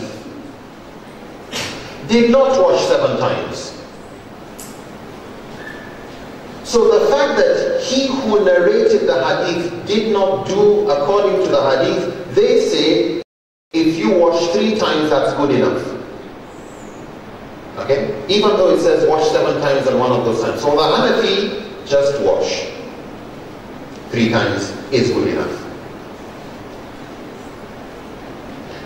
The question is, do you conclude from that hadith that dog saliva is najas, is impure? Now the fact that it says you should wash, and it's even telling you a number of times, whether it's 3, whether it's 7, you wouldn't wash it unless there was something wrong with it. Okay? Common sense. So for some, the fact that you are told to wash it is, and you wash urine, you will wash. So the fact that you are told to wash, for some scholars, like in the Hanbali, in the Hanafi, and in the Shafi, means there's najas. It means dog saliva is najas. So when you say, why should you wash? It's because of dog saliva. So the existence of dog saliva is understood to be like an illa, a reason. How accurate is that? For them, it's accurate enough. Are we okay with the logic? Do we all understand that logic? Yes. If the Prophet said wash 3 times, or 7 times, or just wash, the hadith says 7 times. He wouldn't tell us to wash if there was nothing to wash. It's because the dog licked it. And even though the dog finished licking the water or whatever it is, it left some saliva there. So saliva is impure. That's why you're washing it. Otherwise there'd be no need to wash. Especially if you're saying 7 times. Other scholars are not comfortable with that logic. Why? Because the Quran tells us that you are allowed to eat. Among the things you are allowed to eat are the animals that your dogs, your hunting dogs, go and catch. But if a hunting dog catches a rabbit, there will be saliva on the rabbit. And if dog saliva was najas, then we would have heard something about Sahaba washing the rabbit 7 times, and one of those times with sand. Since we have nothing like that, since we have Umar and Amr bin Allah's others coming to drink water from a pool, so like a watering hole, where other animals, including wild dogs, drink, and he drank. And when somebody asks Umar, but don't dogs and other wild animals drink from here? He says, they drink and we drink too. Carry on drinking, like, what's your problem? For the Malikis, if it was najas, this would not carry on. Therefore, there must be another reason why we should wash. Maybe for hygienic reasons, not because of najas. Not ritual impurity. However, because it's an ahad hadith, starting there, they consider it only mustahab to wash, not fard.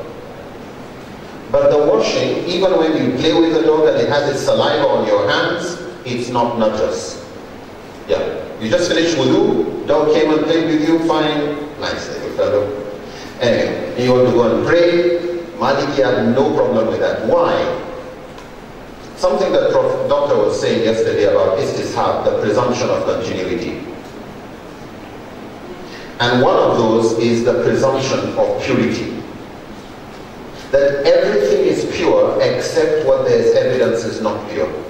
You know, if somebody brings a drink, a new food, everything is halal except what is haram. Haram requires certainty, you know, or at least some presumption. You need some evidence to say it is impure. And if you've got nothing to say dog saliva is najas, other than, but you wash it 7 times. Yes, in wudu you wash your feet 3 times. That doesn't make your feet najas. So just because you wash doesn't mean it's najas. So for the Maliki, you still don't have enough evidence to say dog saliva is najas. Therefore, it goes back to istishab, the presumption of continuity, everything is halal except what there's evidence for that it is haram. But this is the kind of reason some scholars have a problem with qiyas. Yeah. That you make a mistake in identifying the illah. The illah looks obvious. Of course it is for najas that you're washing. It's not necessarily of course. It's your reasoning. There may be many reasons why something is haram. You've identified one, and you want to start qiyas with that. Maybe there's another reason why it is haram, which you have not identified. So for that type of reason, Abu Hamid al-Ghazali, Shafi'i scholar among others, argue that qiyas only produces dhanni evidence. You know, it's only dhanni. It's presumption. You don't reach a conclusion with qiyas, you reject it, and you call a person a kafir. Why? Because this little acrobatics between the old case and the new case, it's your logic. And you could be wrong. Qiyas is very, very commonly used to create problems. And for some people, this is actually where ijtihad stops. They try to insist that every new thing is similar to an old one. And we discussed some of these contemporary issues in like organ transplant or blood transfusion. There are certain things you can't do a good qiyas with. There's no clear ayah, there's no clear hadith, you can't bring what you would call illah, something in the law, something in the Quran and Sunnah. Because qiyas is based on an illah that is in the Quran and Sunnah. So in that sense it is more directly close to. For some scholars, even if we can't find something in the Quran and Sunnah, we would see if there's a hikmah, a benefit or a maqasid. Generally, for areas of ibadah, they don't like using qiyas, but they will use it if they have to. If you do wudu, you're about to pray, but because you ate durian with fish and milk, your stomach started messing up. And every 1-2 minutes, another fart. And you do wudu, you start walking, you hear a sound, you reverse, do wudu, move, you're not making progress. And gradually this sa'i, you know, like Safa Marwa, you're just not going anywhere.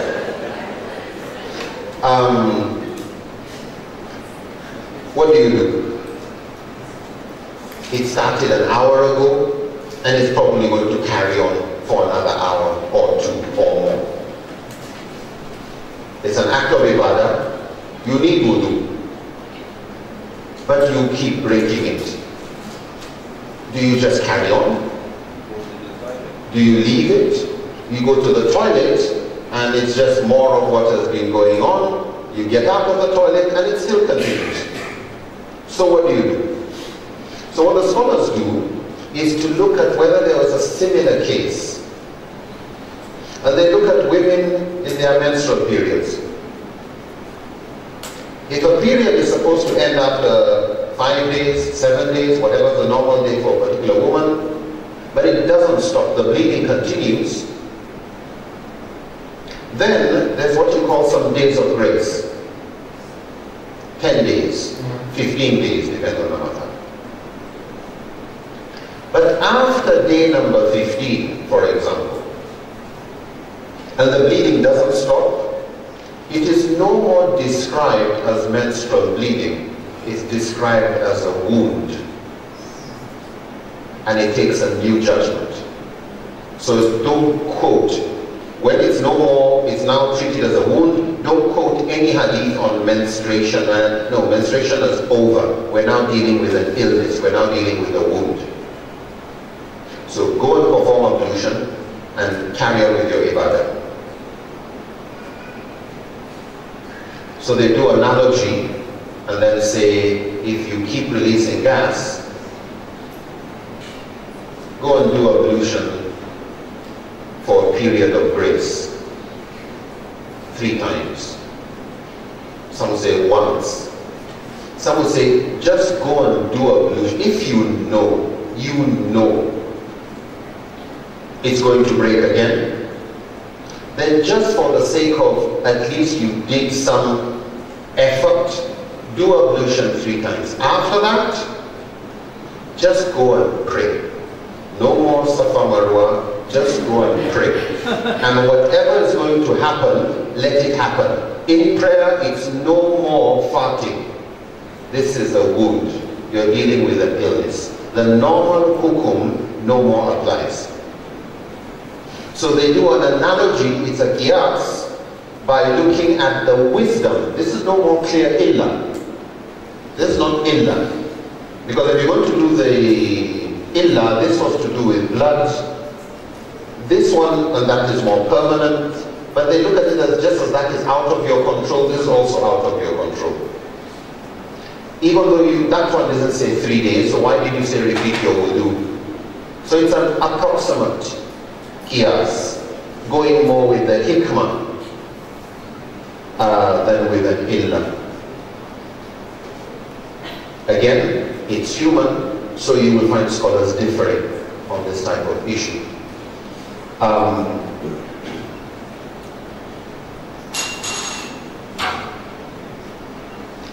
We're to have a 10-minute break, I think at 11, inshallah. So when we come back, so as we said, these are the 4 major sources, tools for scholars when they meet any issue and they want to decide, is it fard or wajib, mustahab, makruh, etc. They will look at these. However, as we will see, there are so many issues like blood transfusion, like e-commerce, so many other issues that cannot be solved directly by these. And scholars have to find other tools that were used by the Prophet, that were used by the Sahaba, the way these tools were used to try and reach conclusions that make them more comfortable saying it is haram or fard or wajib, etc. So inshallah, when we come back from break, we carry on there. Assalamu alaikum.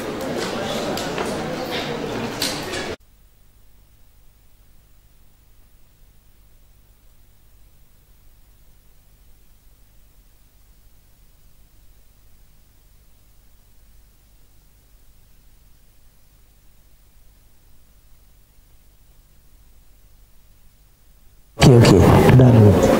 Okay, clear. Ambil HDMI.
We've been talking about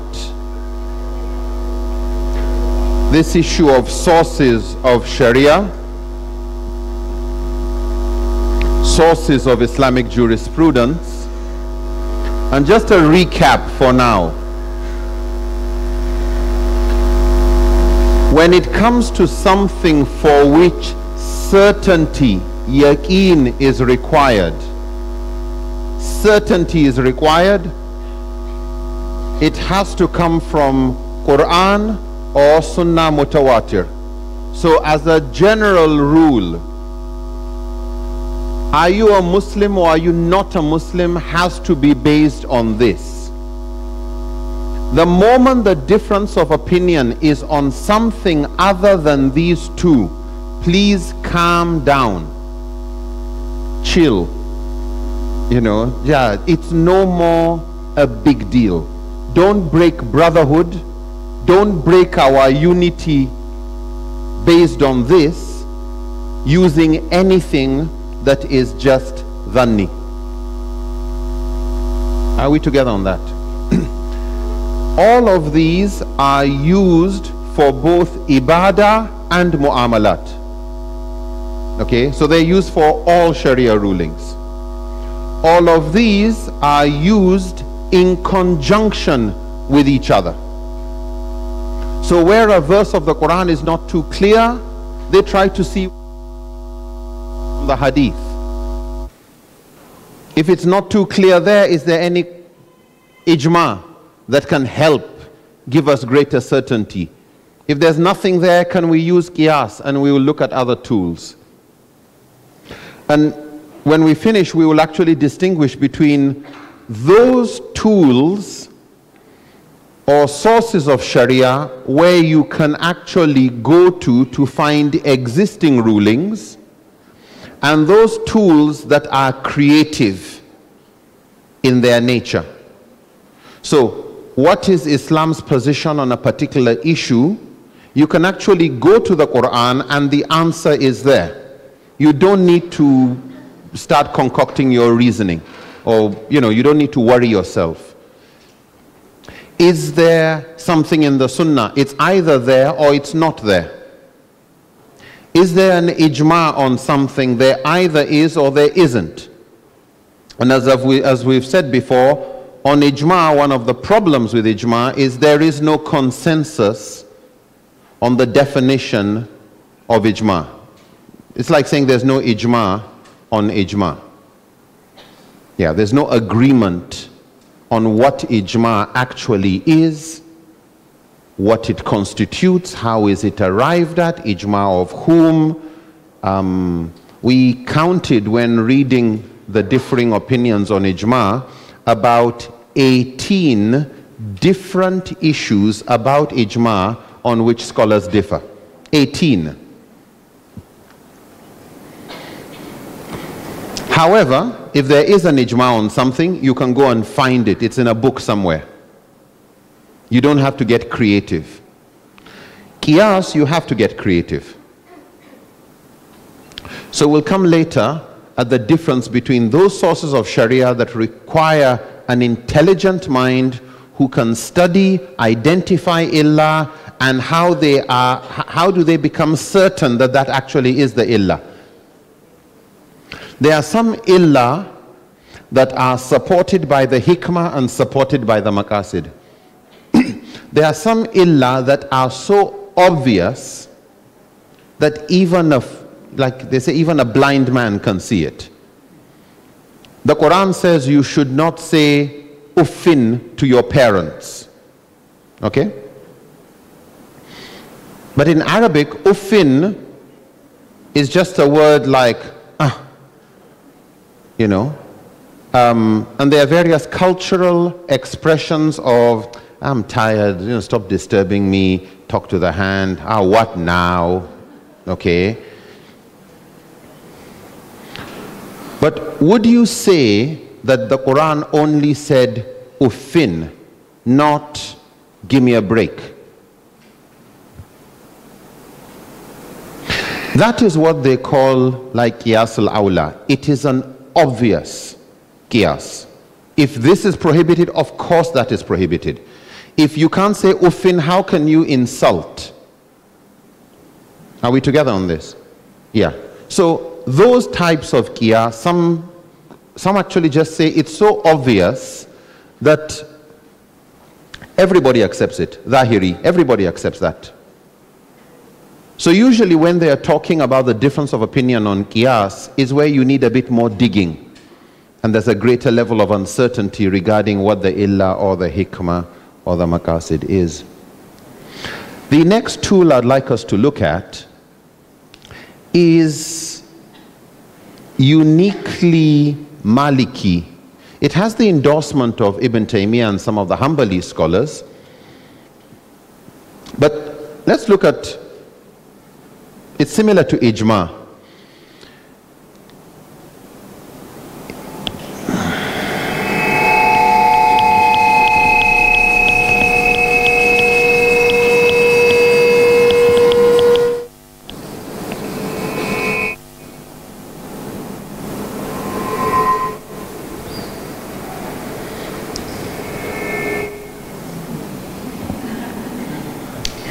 It's like Superman and kryptonite.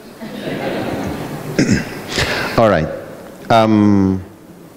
This fifth one is called the amal, or the praxis, the tradition, like a sunnah, the practice. Ahl al-Madina, the amal or the practice.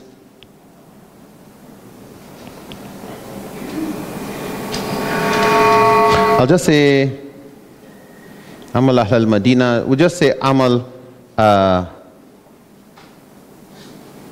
practice of the people of Medina, very important, at the time of Malik bin Anas, not at any other time.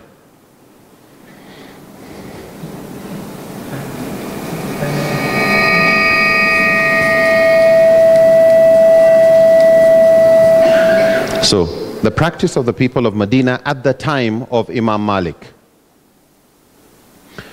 Imam Malik, if this is the Prophet ﷺ, you have Imam Malik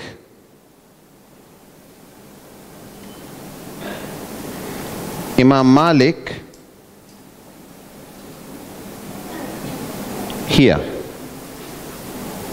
This is the Sahaba. Yeah, Tabi'in. His teachers were students of the Sahaba. Are we together? So he would get a hadith from Nafi, who got a hadith from Ibn Umar, who said the Prophet did this or said that or whatever. So this is just to show the closeness of the generation. Now, Malik, in his reasoning, he grew up in Medina, and there were certain things, there was a way of calling adhan, for example. There were certain things people of Medina did. Some of these things were done from the time of the Prophet, like adhan. For Imam Malik, you don't need to bring me a hadith on how the Prophet did adhan.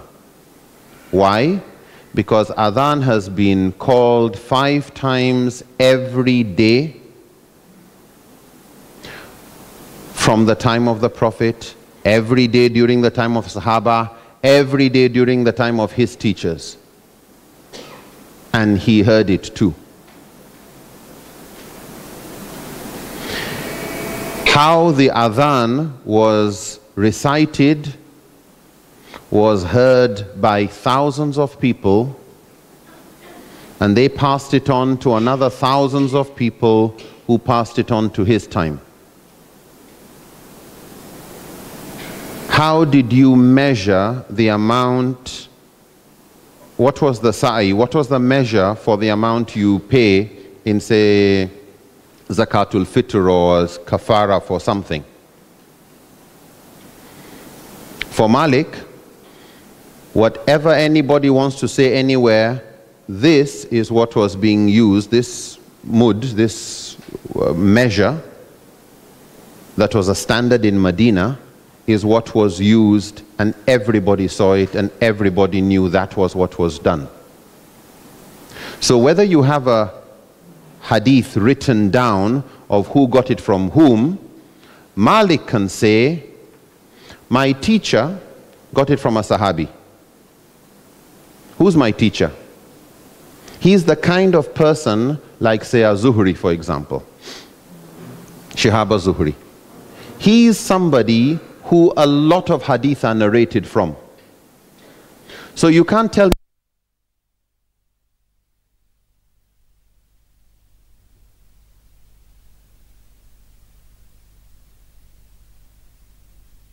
us.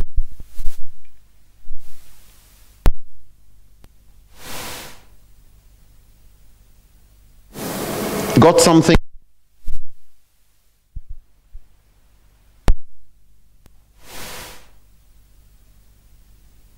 Scholars of Medina all were doing something that they got from their teachers, the Sahaba. Malik views that as being similar to a mutawatir hadith that has not been written down. Are we together? Because it's coming from thousands who got it from thousands before.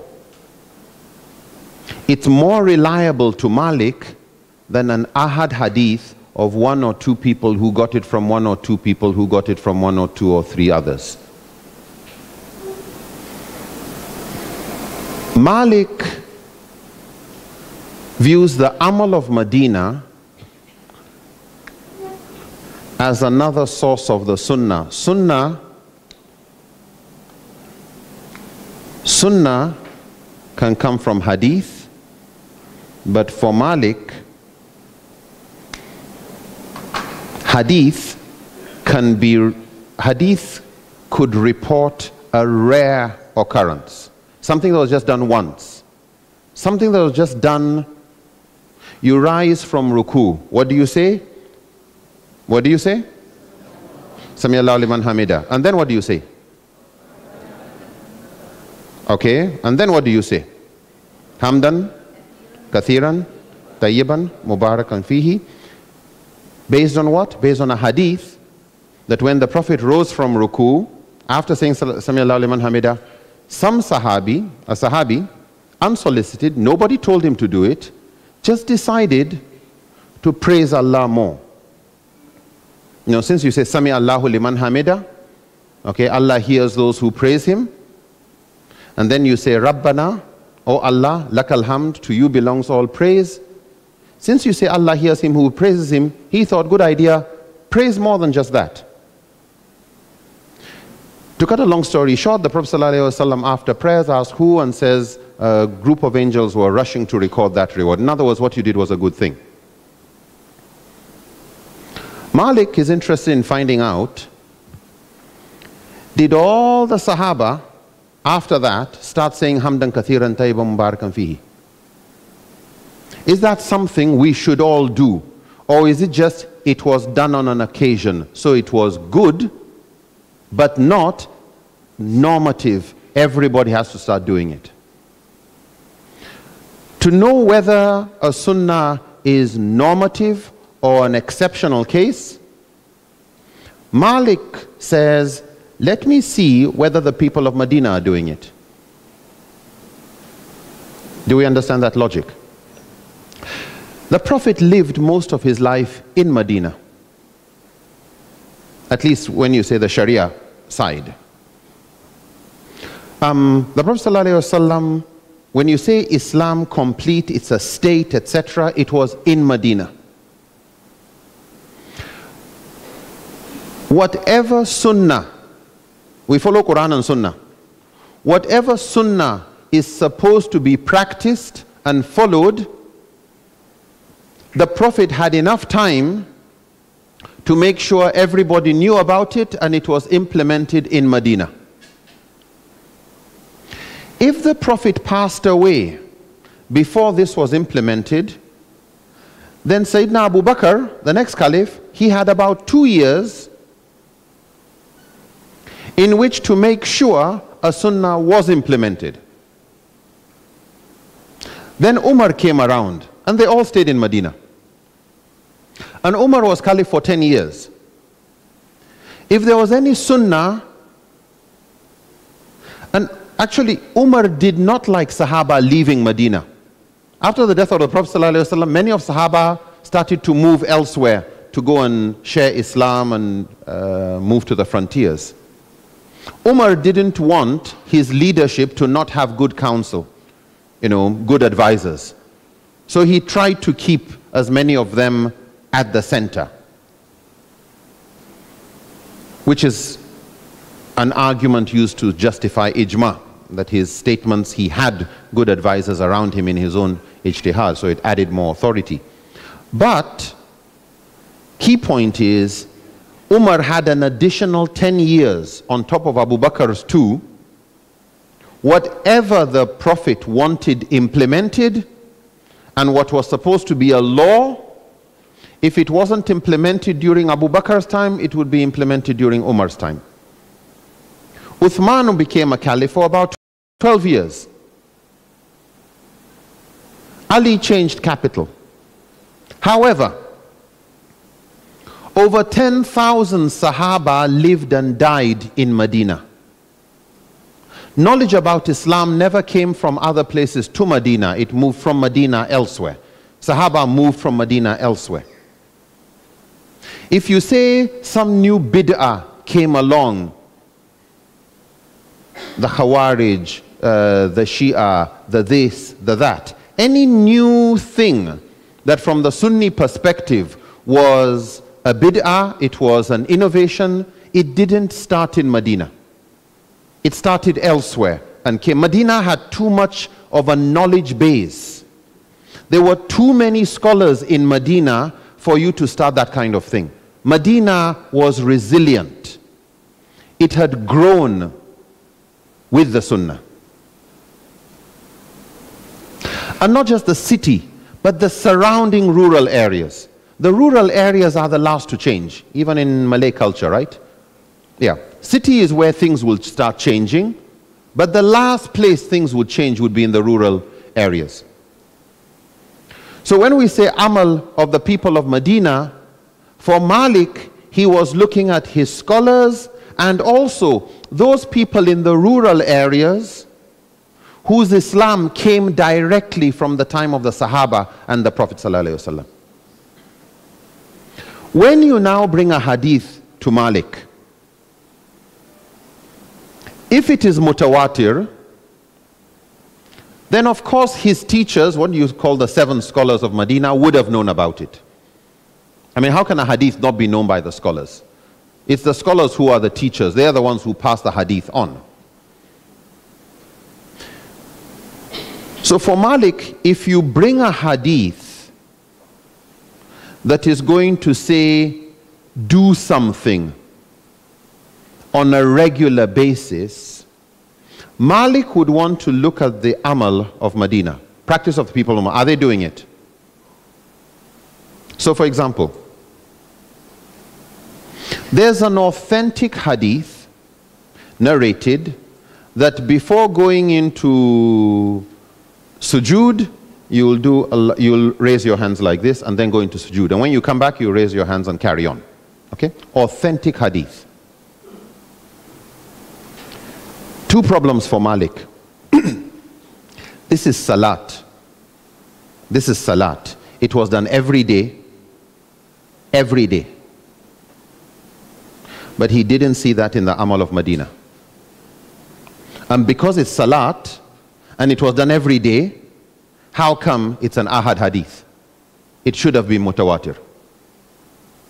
Is it understood? So for Malik, the fact that it is authentic, fine. But what's the implication of saying because it's authentic, everybody do it? If you tell everybody to do it, then Malik will ask, fine, everybody is complying with this hadith. But Malik wants to ask, the people of Medina, are they all doing it? No. Then what did they know that you don't know? Because if everybody was to follow this hadith, I expect to see it in the people of Medina. If the people of Medina are not doing it, then it doesn't matter how authentic this hadith is, it would have been what they call shadh, a rare occurrence. But we are not going to establish an amal, a new practice for everybody that was not a practice before.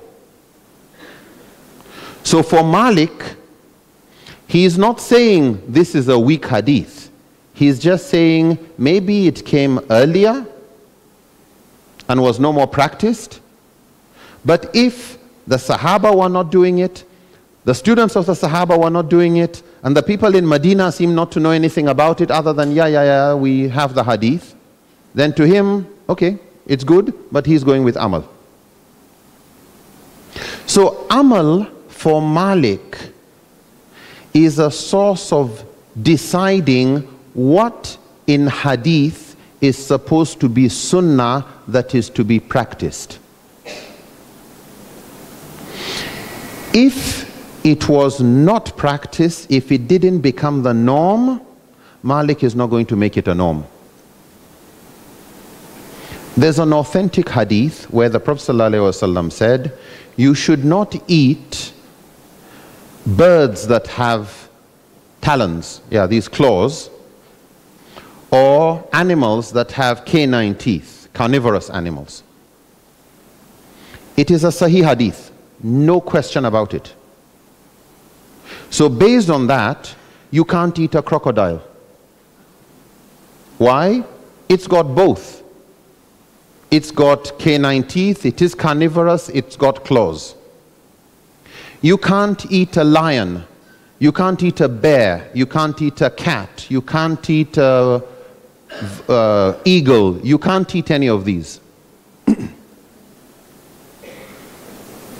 However, for Malik, number one, it's an ahad hadith. So it's dhanni. Because it's dhanni, it cannot make a haram. So number one, the source of the evidence is not strong enough for Malik to make eating carnivorous animals haram. In addition, Malik notices that in what they call the athar, the narrations of the lives of the Sahaba, some Sahaba were reported as having eaten a hyena, okay, which is like a dog. It's a carnivorous animal. In another case, some ate a fox, or like coyote, it's like a desert fox.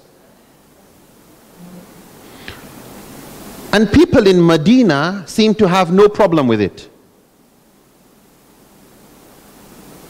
Therefore, even if there is a hadith that is authentic, but the practice of Medina seems to be they did it, then it could not have been haram. So for Malik, he could only say it's makruh. And that's his position. Makruh, not haram.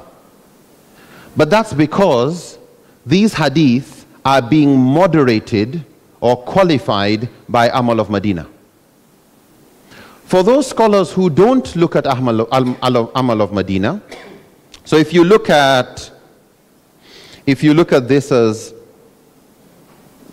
the Prophet ﷺ, you look at this as community of people in Mecca, and you look at this as the Prophet was in Medina.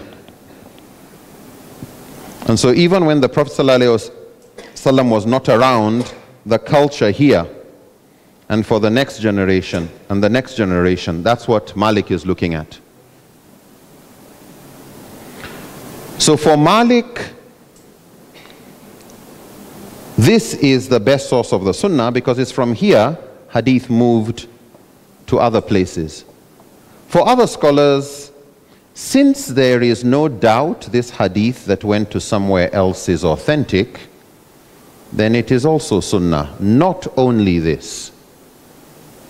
Is it understood? The people of Medina chose to follow those Sunnah that were practiced, that were the norm. It doesn't make the other one wrong. Is it understood? And so some felt, you know what? If you go with Amal, you're going to create regional Islam.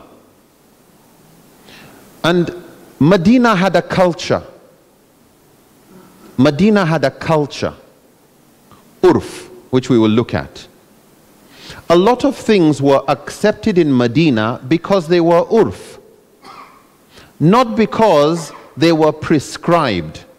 And if the Prophet had grown up somewhere else, he would have accepted other urf. So just because he accepted this cultural practice doesn't mean it is superior to another cultural practice. So, for some scholars, they're not comfortable. Like Malik, you want to go with Amal, no problem. You go ahead with it. But some feel more comfortable with, we've got a hadith going to the Prophet.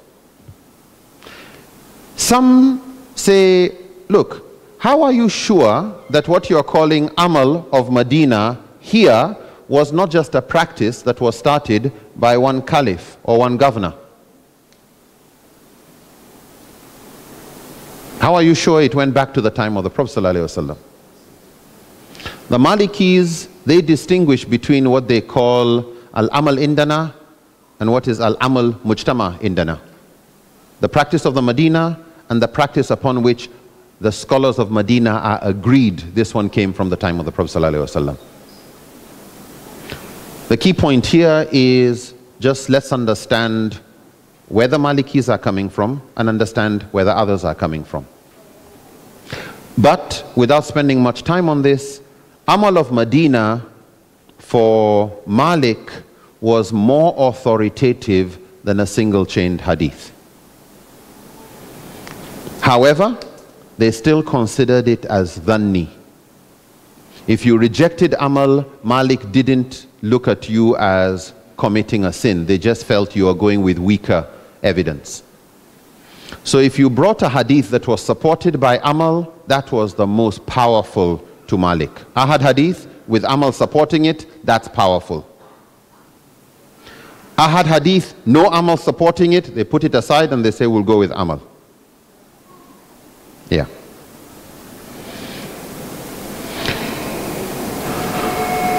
When we say the Maliki, the Shafi say this, etc., just have at the back of your mind a footnote that even among Malikis there are difference of opinions. Among Shafis there are difference of opinions. And as Dr. Mazli told us yesterday, you can say this is the Shafi position, it doesn't automatically mean that is the position of Imam Shafi himself. Okay, Imam Shafi himself would consider among the unclean things to be rats, mice. You can't eat those things. However, that is from his assessment of what is inappropriate to eat. He is not saying Allah forbids it.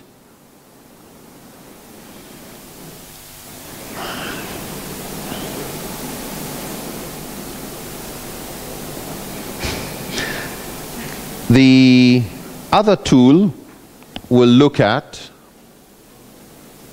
is a straightforward one.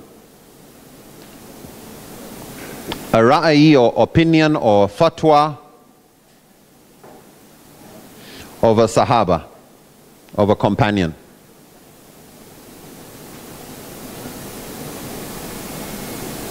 Please forgive me for using these ra'ayi, amal, whatever, and if you don't remember that, it is not important. What matters is you understand the concept. Okay, the concept. Remember, you're not becoming a mujtahid, right? Yeah, so, yes, please.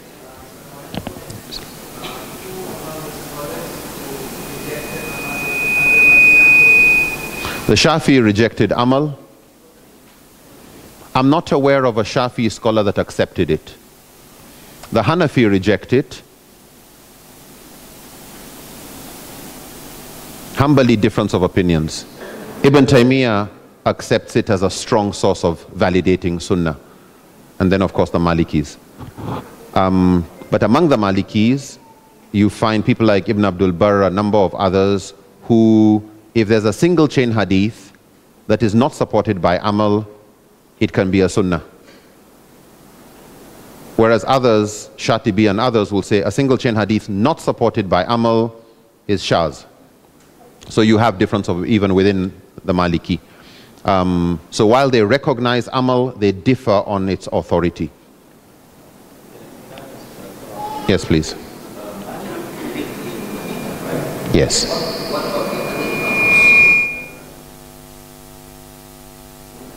Did the other scholars, Malik, Medina, Shafi, also Medina earlier on, moved to Baghdad, then moved to Egypt. Hanbali, Medina, most of the time. Hanafi was in Basra, Kufa, Persian, Iraq. So it's not because it's not in Medina that they Okay. So, good question. Since scholars like Shafi and Hanbali, and Ahmad bin Hanbal was a student of Imam Shafi, and Imam Shafi was a student of Imam Malik. But by the time of Imam Shafi had no access to the students of the Sahaba. And to him, Medinan society had changed enough to no more call it a credible source. There was already new ideas that had come in and become debates in Medina, so he did not have access to that city that Malik grew up in. So while Malik looked at what you call a purer Medina, Shafi and Ahmad bin Hanbal are like, what's so special about this city? Hanafi was not even there. He visited, but he wasn't there to study the Amal. So in that sense, and that is that you find among the reasons why other scholars don't appreciate Amal as much as Malik did. Yeah. So there's a time factor too. That's why when we say practice of the people of Medina, it's particularly at the time of Malik bin Anas, because that's a unique period that was not available for some of the scholars who came later. By the time other scholars came, what you would call the practice that everybody was doing, there was debate due to this reason, that reason. Yeah. Are we okay? Cool. So, Ra'i of Sahaba, opinion of a Sahabi, or fatwa of a Sahabi, is where you have Sahaba, and this Sahaba has an opinion on a particular issue, and we didn't hear opposition elsewhere. We are sure this Sahaba said it. We don't have evidence that others disagreed with that. So it may be Umar deciding to do something and nobody challenged that position.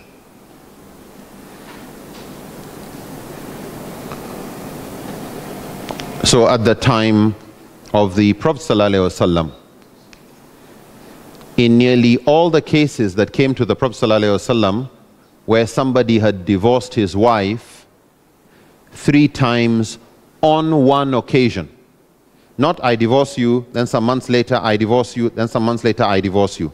That's also third divorce, but that third divorce is terminal. So yes, there's been triple, 1, 2, 3, but it was at different times. What we're talking about is 1, 2, 3 at an instant, on one occasion. Because at the time of the Prophet ﷺ, most of the evidence shows that when divorces took place, they were all 3 at one. The Prophet said it's equal to 1. Okay? So all 3 at once, equal to 1. When it was 1, 2, 3, it was equal to 3. So the key issue of the argument among the scholars is the hadith that says this person had divorced his wife 3 times and the Prophet said it is equal to 3. Is that telling you that 3 times on one occasion, or 3 times and this was the 3rd. But the fact that Umar came with a new law, and everybody viewed what Umar was bringing as a new thing, which was divorce was getting rampant. A lot of people were divorcing, and Umar felt that one way to reduce this divorce, to protect families, is if you divorce your wife 3 times on one occasion, it would be 3 terminal. There would have been no need for such a law if that was already there. Nobody would attribute it to Umar if there was already such a law. From all the indications, some bring Ibn Abbas as having had an objection. Some say Ibn Abbas did not have an objection. But if we take it, there was no objection to that policy. That is taken as Ra'i of Sahaba. It's the opinion of a Sahabi on which the others did not disagree. If the others disagree, it is not called Ra'i of Sahaba. If there's difference of opinion, they just take it, this is an area difference of opinion. It's not taken among the sources of Sharia. It's not taken as any of the tools. So Ra'i of Sahaba specifically is an opinion of a Sahabi. It's not Quran. It's not Sunnah, it's not Ijma, it's not Qiyas. Because Quran is stronger. So if it's Quran, you just said according to Quran, no need to tell me Sahaba's opinion if Allah has already said something on it. If it's in the Sunnah, no need to tell me Ra'i of Sahaba if the Prophet, Prophet has said so. So Ra'i of Sahaba is basically that. Some scholars accept it. Others look at it as Ra'i of Sahaba is just Ra'i of Sahaba. We are to follow Quran and Sunnah. If Ra'i of Sahaba have no differences of opinion, no objection, then can we consider that as Ijma? Because no differences of opinion in Sahaba's time. You would have described it as Ijma of Sukuti, but because that is the weakest form of Ijma, that would weaken the definition of Ijma. Yeah, Ijma then require at least some number. You can't have an Ijma of one person, like one person said so, nobody else commented, therefore they all agree. So they would distinguish it. There needs to be some amount of active general agreement, and then we don't know of any disagreement, then they would say Ijma. Whereas here, we only know of his opinion, we didn't hear opposition, we didn't hear support, and then they would say Ra'i of Sahaba. So, yes. Sorry? No opposition at all. No. The moment there's opposition by other Sahaba, it is no more with this power. Even one. The moment this comes from the strength that it is a Sahaba who knows the Prophet very well. Okay? And everybody kept quiet means there was nothing wrong with it. Because while you can say a mujtahid scholar may have some reason for keeping quiet, you would say Sahaba would not have a reason to keep quiet if there was anything wrong with it.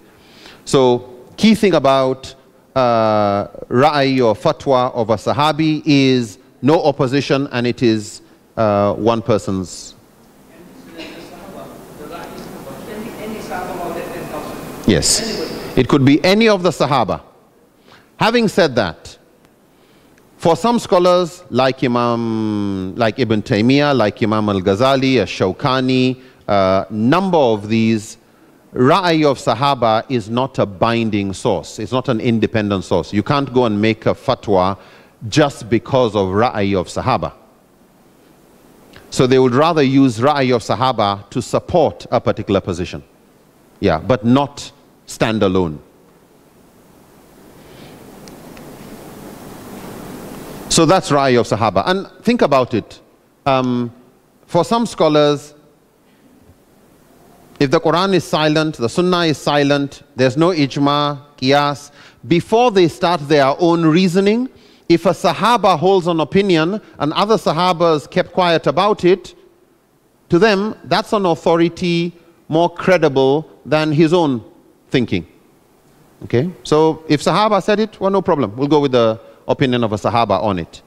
Others, however, feel the Sahaba, if a Sahaba reached a conclusion and there's no ayah and there's no hadith and it's not amal, there's no ijma, there's no qiyas, then that opinion must have been arrived at by another tool of ijtihad, maslaha, urf. And for that reason, it is a contextual fatwa of the time and place. So they will look at Ibn Taymiyyah, for example, would look at Umar put triple divorce is equal to 3 to solve a problem he was facing at his time. Abu Bakr didn't do that. But the Prophet left us with Quran and Sunnah.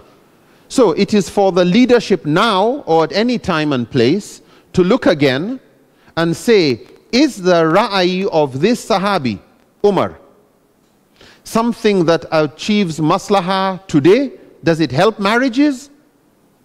Or does it make things worse in this context?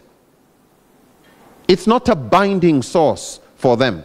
Why? Because it's just a fatwa, not even based on Quran or Sunnah or Ijma or Qiyas or Amal, but another tool of ijtihad. Because if it was based on Quran, then you would say the Quran says, not Sahaba said.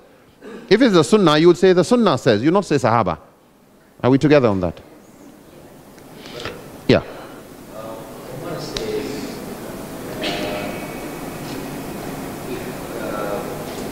if he says it 3 times at once, it's considered as 3. Now, what if he had said the 3 equals to 1? It's less conservative. Would it have been acceptable?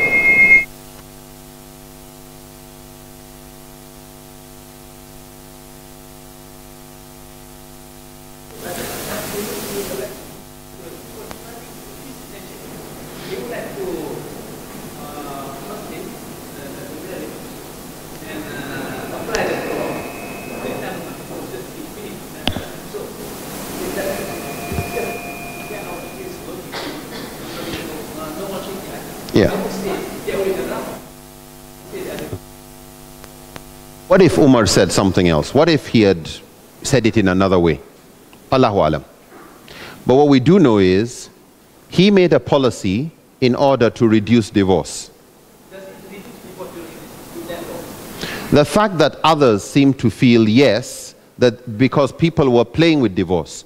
It was the fact that since I know I've got 3 chances, I could tell my wife, okay, I divorce you. What's the problem? Like, I've still got 2. I can play with it. So that people stop playing with it. Okay, if you say I divorce you, I divorce you, I divorce you, it's equal to 3. But when people can tell your wife, look, I divorce you, I divorce you, I divorce you, what now? It's still equal to 1, right? Yeah, so it's not a big deal. Umar felt, no, we can't carry on like that. Yeah, you can't be playing with divorce. So if you say, I divorce you, I divorce you, I divorce you, that's 3. What? Yeah, so stop playing with it. So you change the culture. The divorce becomes a big issue. Okay? Now, did it really, do we have baseline studies of divorce rates before the policy and then divorce rates after the policy? Today,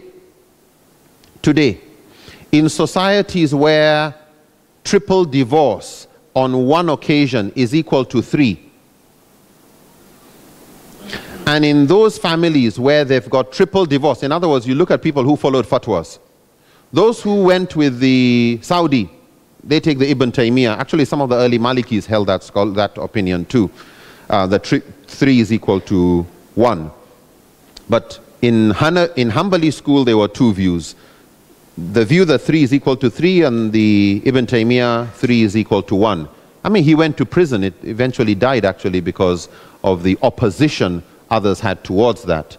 But then Ibn Qayyim and some of his students represented his arguments in less aggressive ways, and it became another view that was recognized in the Hanbali school. So you'll come across quite a number of issues where there's one opinion in the school, then a mujtahid in the school didn't start a new school, he stayed in the school, but then there were two views within the school. And the Hanbali school looks at that as difference of opinion among the Hanbali scholars. You can't say Ibn Taymiyyah is not Hanbali, or Ibn Qayyim is not Hanbali, or any of these scholars are not Hanbali. They are Hanbali.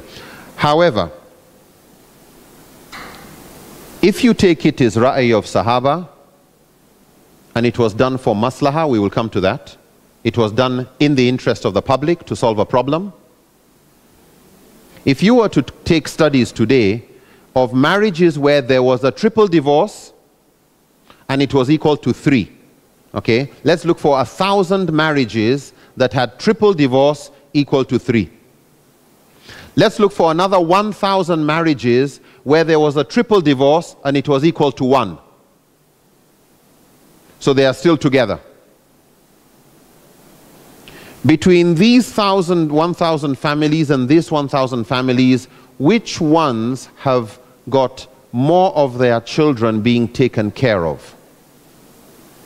Which ones are able to grow up and carry on with their education and didn't have a trauma of staying with dad, staying with mom? Which ones had a problem with the husband could not afford to get married again because he was taking care of the children number, because he loves his children? It was just a very stupid reason for doing a triple divorce. So when you look at the social impact, the health impact, the economic impact, now triple divorce, she has to go and stay with the parents. Or the parents are too elderly, so who's to take care of the parents? She's to take care of the parents, but she's also to take custody of the children. How well does the father take custody of his children and care for his children if he's not living with the children? Ask any lawyer who goes to courts. Many husbands become very irresponsible when the children are not with them. Yeah, you need a strong court to ensure every month bring this number of ringgits and that goes to the... What happens when children grow up without a good role model of a father? And they had a good father, but because of triple divorce, that's their problem. Compare that with the impact of the other. And then you say, from the maslaha point of view, from the benefit point of view, that's when you can say, today, what Umar did is still useful. Or what Umar did is not useful. Actually, it is killing families unnecessarily. We should go back to how the Prophet had it before Umar brought in the law. It might have been okay then, it's not okay now. It's Ra'i of Sahaba. But that Sahaba did it because of maslaha. What's your maslaha today? Is it achieving the same thing? If Umar radiallahu was able to come back today, would he say well done, or would he say what's wrong with you? You know, like which one? Are you blindly following me? I did it for this reason. Why are you doing it? Or because you did it? Okay? So this is where, when we come to the subject of maqasid, we will look at how scholars use maqasid, the objectives of Sharia, to weigh fatwas. Is Sharia more pro-family and marriage or more pro-divorce?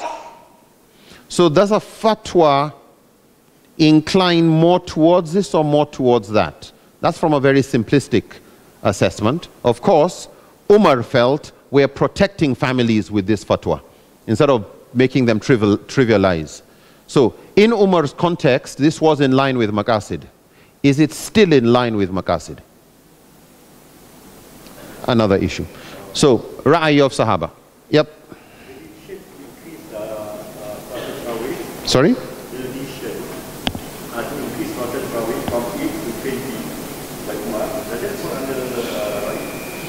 Okay. Increasing the number of rak'ahs for Taraweeh prayer. Taraweeh, for most scholars, is tahajjud, but in Ramadan. The same Qiyam al-Layl that you'll do outside Ramadan, just bring it forward and do it earlier in the evening. That is what is called Taraweeh.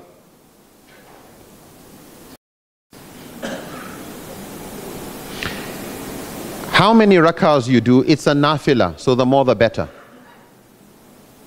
But what is the recommended minimum?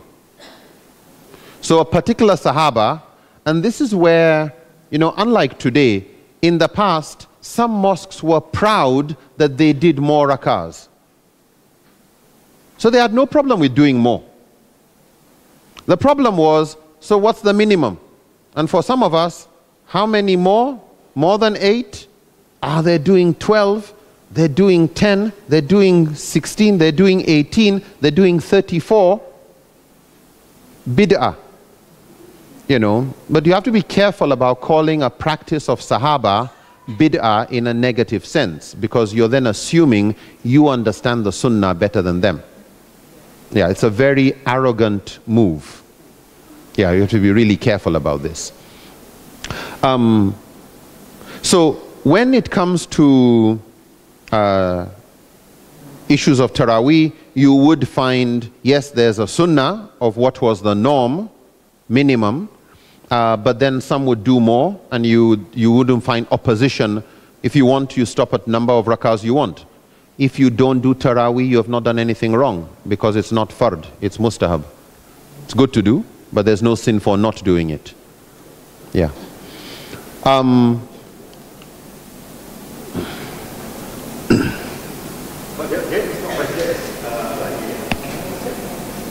No, Ra'i of Sahaba, yes, because there was no opposition against it. Yeah. Anything that a Sahaba did and nobody opposed, Ra'i of Sahaba. Abu Huraira. Because the Prophet said, any part you do wudu would be bright on the day of judgment, when he came to do wudu, he would wash all the way up to his arm. He wouldn't stop here. None of the other Sahabas did it. There was no opposition. If today I start doing it, are you going to say bid'ah? I've got a Sahaba behind me. If you're going to tell me it's bid'ah, then you're saying he too. Okay? This is what complicates the subject of bid'ah. But this is again why scholars of Malik prefer amal. Not what was one strange or one reason why somebody did something. What was the norm? And we keep to the norm. Yeah, if he did it for his reason, maybe he was right, maybe he was wrong, but that's between him and Allah and his reasons. But what do we have evidence for? This is where we stay. Anyway, we'll come to bid'ah later. The last one I want to, or not last, go to istishab, the presumption of continuity. Now this was done yesterday, so we wouldn't touch it other than to say istishab is a decision-making process. It's a way of thinking, like qiyas. It is taking some assumptions. For example, the literal meaning of what is said is assumed to be the meaning, unless there's reason to take a metaphorical meaning. Is it understood? Yeah, when somebody says something, they're not speaking metaphorically, it's not allegory. So it's just assumed that when you say, I like you, I mean I like you. It's assumed when you say, this guy is bad, that it means this guy is bad. Not, oh, this guy is bad means he's actually good. You know, and you see that in some language, that what is said actually means the opposite. So, istishab is the assumption that what is normal, what we know, continues. That there's the istishab that applies to purity. There's an assumption that everything is pure unless if there's evidence that it is impure. Okay? You don't say this one spoils your ablution. You need evidence to say something spoils an ablution. You don't say something is najas. Everything is tahir. Everything is clean, except if there's evidence to say it is not clean. You don't say durian juice has a smell. It is not tahir. No, that's not the criteria. We need evidence that it is impure. In the absence of evidence, the assumption is everything is pure. There's an assumption of permissibility, that everybody is free to do anything they want, to eat anything, to do anything. Allah has created, as He says in the Quran, everything for your benefit. So long as you're going to benefit from doing anything, so long as you're not harming anybody, everything is permissible except what is prohibited. Can you eat kangaroo? Everything is permissible except what is prohibited. And if you want to prohibit, you know where to get it from.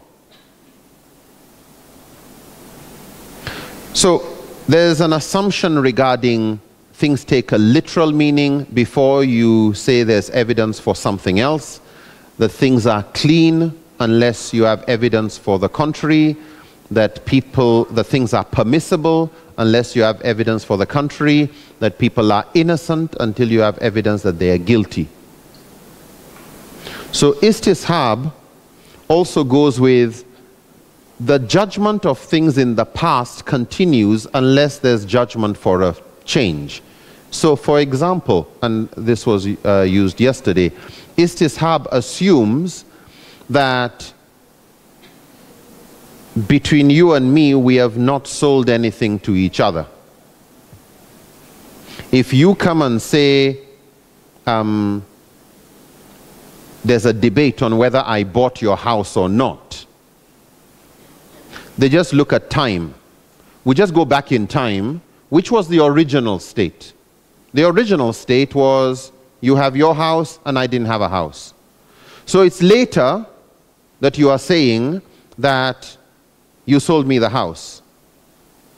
So istishab is we will go back to the original. You have not sold me the house, and you have to prove that you did sell me the house. You have to prove the thing that came later. There's an argument between a husband and wife. No, you divorced me. I did not divorce you. Yes, you did. No, you didn't. Wait a minute. This debate started today? Yeah. Last week, were you divorced? No. Last month, were you divorced? No. So we'll take it you are not divorced, and we need evidence that there is a divorce. Oh, these people are married. Yes, they are married. No, they are not married. Wait a minute. Last month, were you married? No. Last year, were you married? No. So we'll take it. That is the istishab. That is what we are certain about. This new one that you are married is the one to be proven. So istishab is not like a source of law in the sense of going to a book and get it. It's a methodology of taking some assumptions for granted. Why? Because that's how the Prophet took things for granted. That's how the Sahaba took things for granted. Remember, all of these other sources, qiyas, ijma, whatever, it's taken back to the time of the Sahaba. That's how they thought. That's how they reasoned. And since the Prophet said, follow my sunnah and the sunnah of my rightly guided, then we are in that sunnah when we are doing ijtihad using these tools. These tools are not bid'ah. It's not some baseless thing. No, every equation has, you derive it back from the Quran or the sunnah or the practice of the Sahaba. So that's istishab, which we've already done. Another one, urf. Urf is good custom. I put the word good there in that most customs of people have sustained them for centuries. Because they've been able to keep things going, they've usually therefore had a benefit. So good customs are what Sharia recognizes as having legal authority.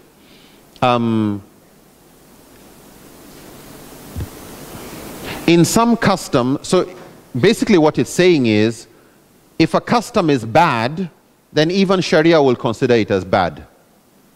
If a custom is good, Sharia will consider it as good. Unless it contradicts the Sharia. Unless it contradicts something else. So for example, if in your culture there's a particular gesture you would make with your hand or your finger that would be considered insulting, you don't say it's not in the Quran, it's not in the Sunnah, so it's okay. If in your custom this is an insult, then Sharia recognizes it as an insult. If in your custom you do your transactions in ringgits, Sharia recognizes a transaction in ringgits. You don't say, no, it's not dirham and whatever, so it's null and void. No, dirham and dinar existed before the Prophet. It was the urf. Yeah. This is part of their custom. It was okay. The Prophet validated it. During the Jahiliyyah period, when a battle came, when they came to fight in battle, and there's that group and there's this group, that group will send 3 of its best fighters to come and fight 3 of the best fighters from this is since Jahiliyyah. The Prophet honored that custom. No problem. Why? There's nothing wrong with it. And if you've got 3 good fighters, it demoralizes the other side. Why? The 3 who finished your 3, they're still alive. You know. So, from the way the Sahaba and those who came after them noticed the kind of business transactions that were going on that the Prophet allowed. Certain things that were going on, he didn't stop. Even though they didn't originate from the Quran or the Sunnah. They originated from Jahiliyyah custom. A lot of their foods and what they ate. Bread. Yes, you can eat with 3 fingers if it's bread you are eating and picking meat, etc. But it's difficult to eat rice with 3 fingers. Or to drink soup with 3 fingers. Or to eat a fruit. Depends on the fruit. Banana with 3 fingers. Noodles with 3 fingers. Good. So the need to look at what did things mean in the custom. Prophet said, do not wear a tattoo. Do not shave your eyebrows. Do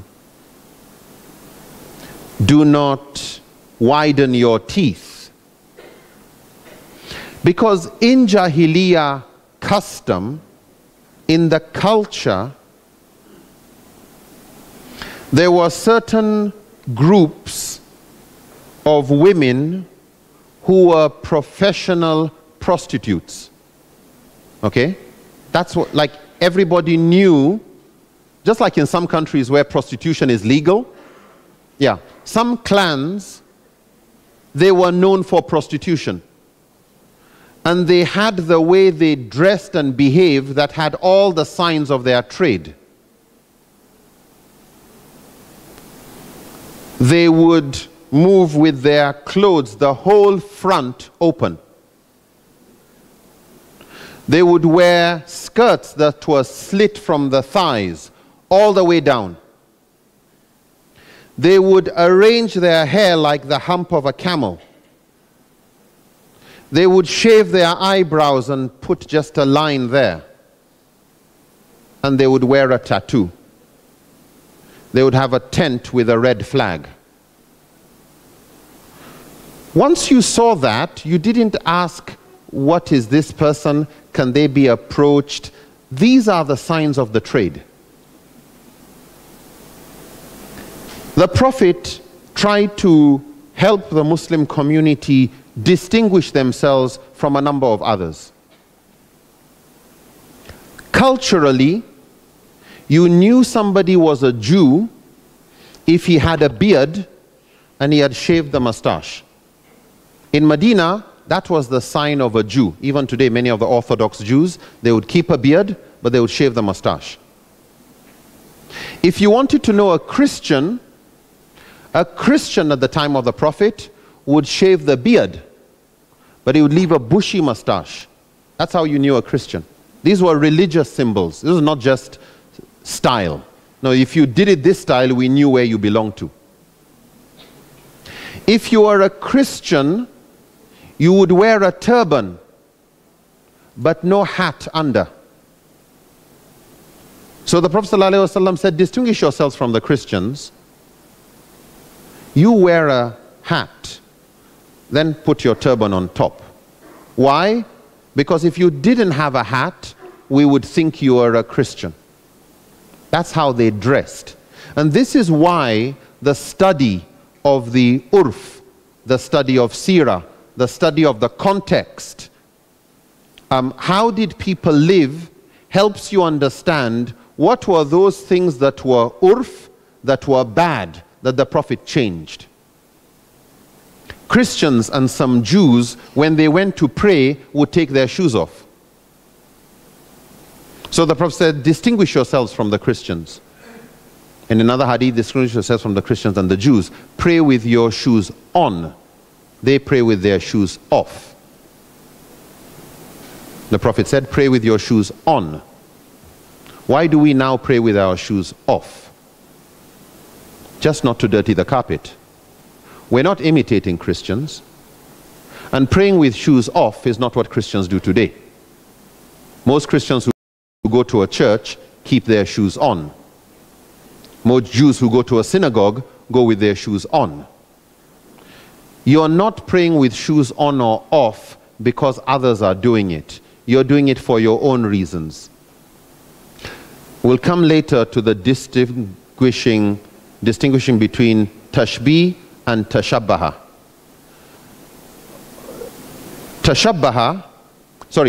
Between tashbih or tashabbaha, which is imitating, and tashabaha, which means being similar.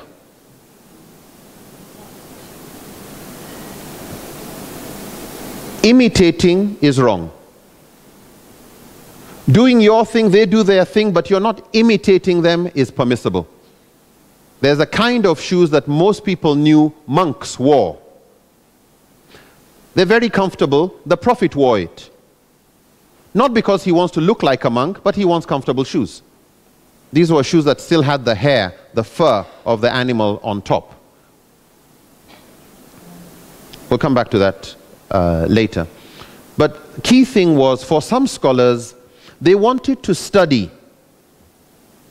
the culture, to know what was accepted for cultural reasons, what was rejected because it was a cultural problem. So regarding the plucking of the eyebrows, a lady came to Aisha and told her, my eyebrows are bushy, and it hurts me that I look like that to my husband. And Aisha said, remove or pluck whatever hurts you from it. Are you going to say Aisha didn't know that the Prophet, like, who knows more about the ahkam, the rules that apply to women more than Aisha? So why would Aisha go against a statement of the hadith of don't pluck? Unless Aisha understood the context of the hadith. Anyway. So, and the same thing. So this is where sometimes you find differences of opinion coming on tattoos. Why is it haram? Why was it haram? And is this tashbih? Are you imitating? Or yes, it looks similar, but it's for a different reason. Some prefer to go literal. Just stop it. Forget the reason why. Just go with the literal, not with the why. But this is where we will find even Sahaba, like at the time the Prophet ﷺ said, do not pray Asr until you reach Banu Qurayza. Some went with the why. Some went with just go with what was said. So you have always had, even within the Sahaba, those who wanted to go with the reasoning and the maqasid, the objectives, and those who felt safer with the letter of the law. And this has continued to affect the way the mujtahid imams reached fatwas. But the key point is, this is not a new difference of opinion. Yeah. This is as old as the Salaf. Length of trouser. Shall it come below your ankle, whatever, and you find a Nawawi, Ahmad bin Hanbal, number of scholars distinguishing between those who have their their trousers or dressing, jalabia, anything you're wearing, below the ankle, because culturally, in the urf of the Arabs and certain tribes, if you're leaving your sleeve to go too low, you're trying to show off. If your clothes are dragging, what are you doing? Showing that like you don't care because you don't wash your own clothes. In some cultures, having a long fingernail for the right hand is a show that I don't wash. I don't do manual labor. So in Chinese culture, in some cultures, it's a show of pride, of status. So for some scholars, in Imam Nawawi, for example, the issue of length of trouser, you have difference of opinion among the classical scholars based on what was said and why it was said. Yeah. Some go with the it was said, don't do it because of show off, so that is what matters. So they would take the illah with the benefit, with the wisdom behind it. Not just what was said, but why it was said. Again, this is where you find differences when it comes to the interpretation of urf that is part of the sunnah. But then, and that is how the knowledge of urf has affected the way scholars have interpreted this as halal or this as haram. Because the Prophet validated certain urf. He went against certain urf. So when, for example, you look at a particular custom, generally customs were left intact by the Prophet ﷺ. People embraced Islam, they were left with their names.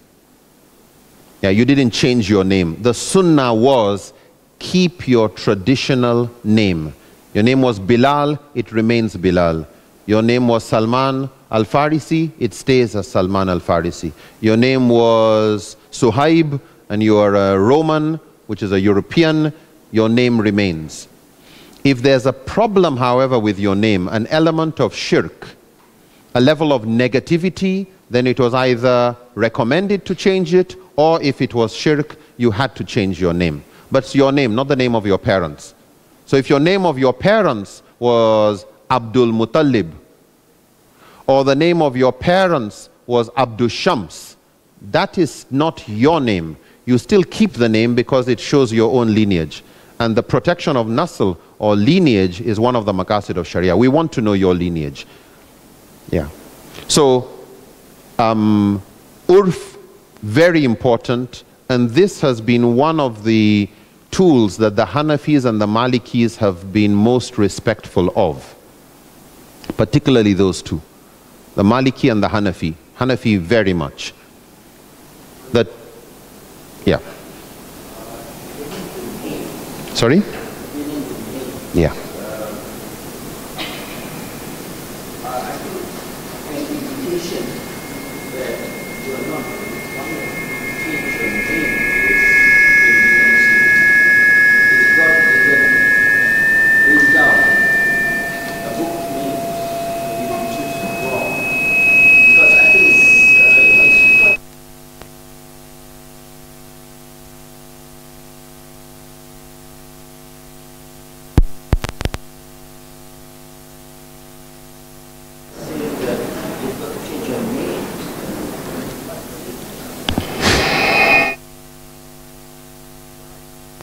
There's no list of names that a Muslim should have.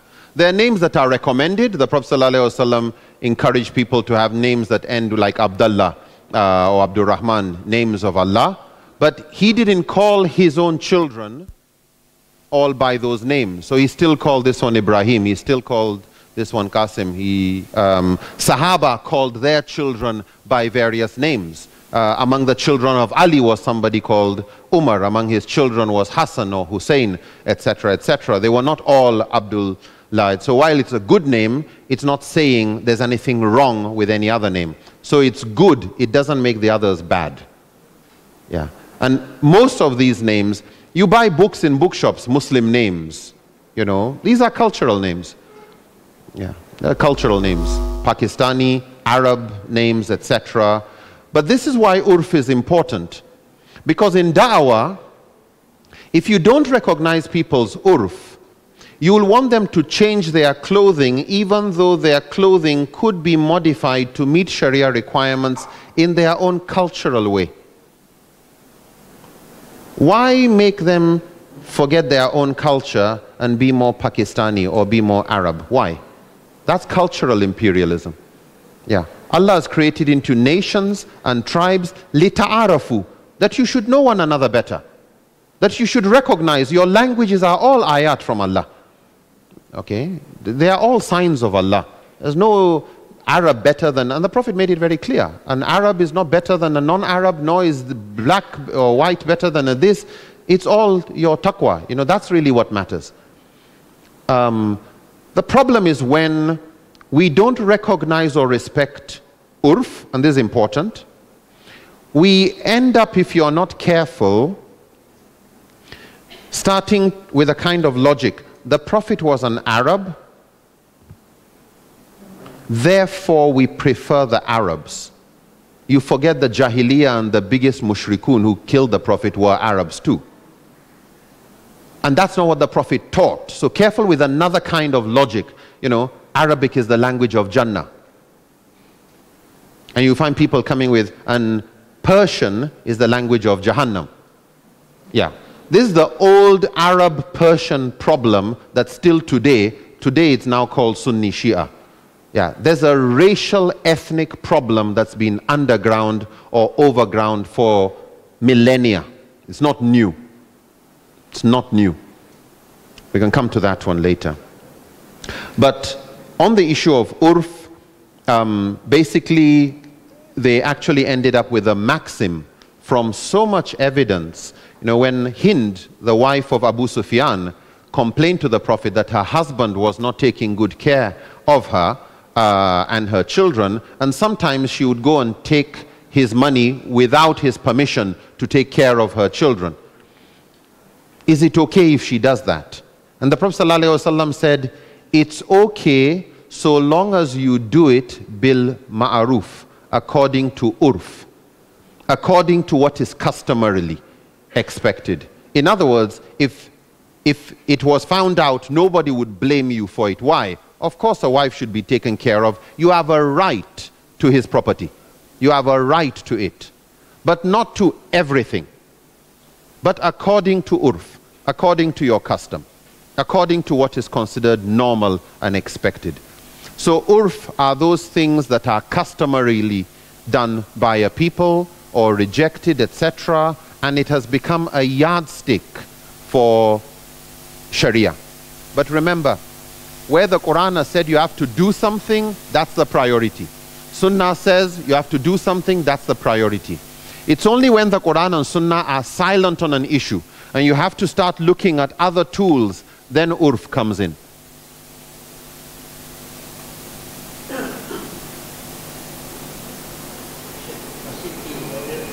No. The order will come to order. Simple answer, no. 9. Shar'u man qablana. This is shar'u or sharia of those who came before, of past generations. Okay?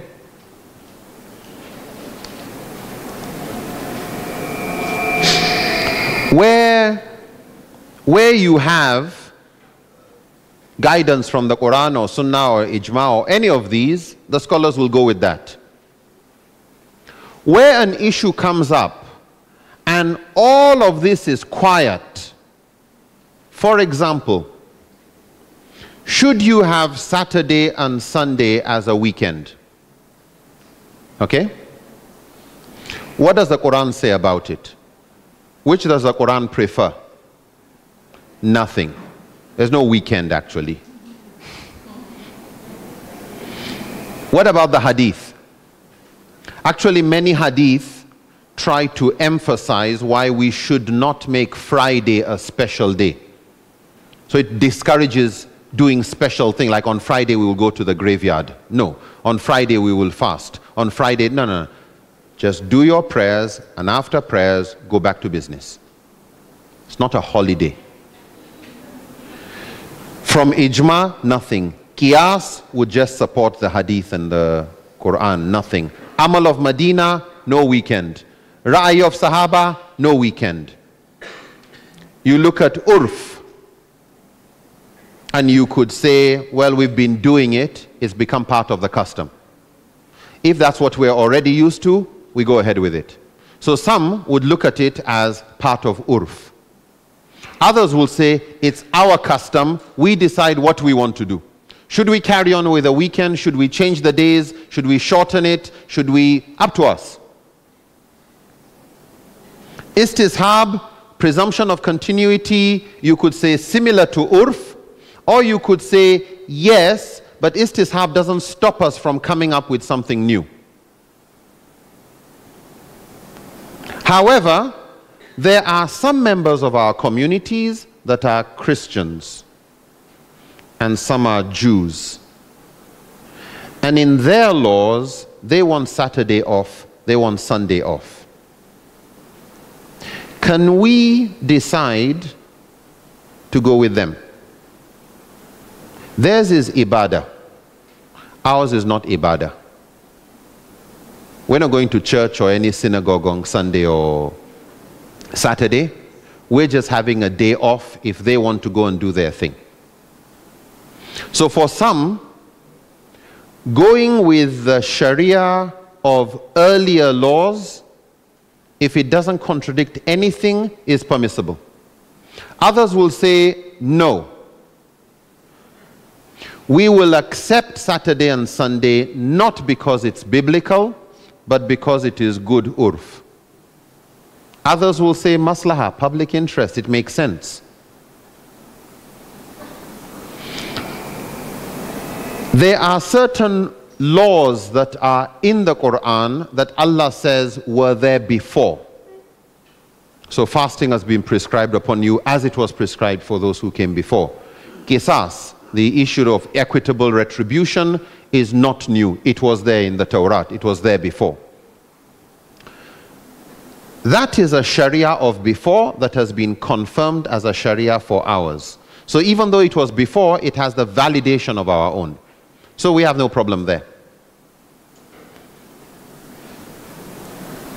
Others, however, have a problem with Shar'u Man Qablana. They don't accept this as a source of Sharia because they view the Quran and Sunnah as having abrogated past Sharia. So don't quote anything from the Bible. Others say, but wait a minute. When the Prophet came to Medina, they were celebrating the Jewish Passover, Ashura. The Prophet asked, what are they doing? They were celebrating the Passover of Musa having escaped from Fir'aun. Prophet said, we have a greater right to celebrate that time than you. This is not something that was a separate practice. No, it was already being done as shar of those who came before. And the Prophet validated it. Just, we'll do it on a different day so that we're not imitating them. It's not becoming an ibadah imitation. No, but we think it's also good to celebrate. So they celebrate or commemorate, but on a different day. This is, of all the sources of Sharia, this is considered the most controversial for many scholars. Yeah, for them, if the Prophet did it, then it's part of Sunnah. Others look at, yeah, the Prophet did it, but why did he do it? So for those scholars, the majority of scholars, they say, no, we don't go with Shar'u Man Qablana. So for example, there's a law before a society or a village, before they became Muslims, they had their laws regarding succession of who's to be the leader. They had their laws regarding traffic, whether you drive on the right or drive on the left. These are laws that have existed in societies long before. When they now become Muslims and we want to start having laws for traffic, do we have to change that one? Some scholars will say if it's Shar'u Man Qablana, it is fine. Others say, listen, we will accept the laws of the past because it is urf, not because it is Shar'u Man Qablana. Others, like the Shafis don't see the need for urf. Why? Because istishab, the presumption of continuity, already takes care of urf. You're doing it before, so it stays. Unless there's a reason to change. You don't need to change. So sometimes when these scholars say, no, we don't recognize this, look carefully at some of their fatwas. They didn't recognize it as an independent source because they felt it has already been taken care of by urf, so no need to have a separate thing. Or no need for urf because we've got istishab. Are we okay with this?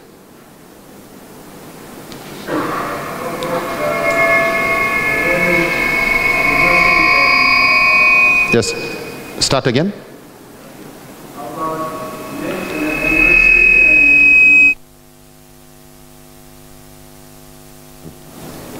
If you could hold that question, just hold on to that question. We will come to it when we come to the subject of al-asl fil asha al-ibaha, that the premise of things is permissibility when it comes to mu'amalat.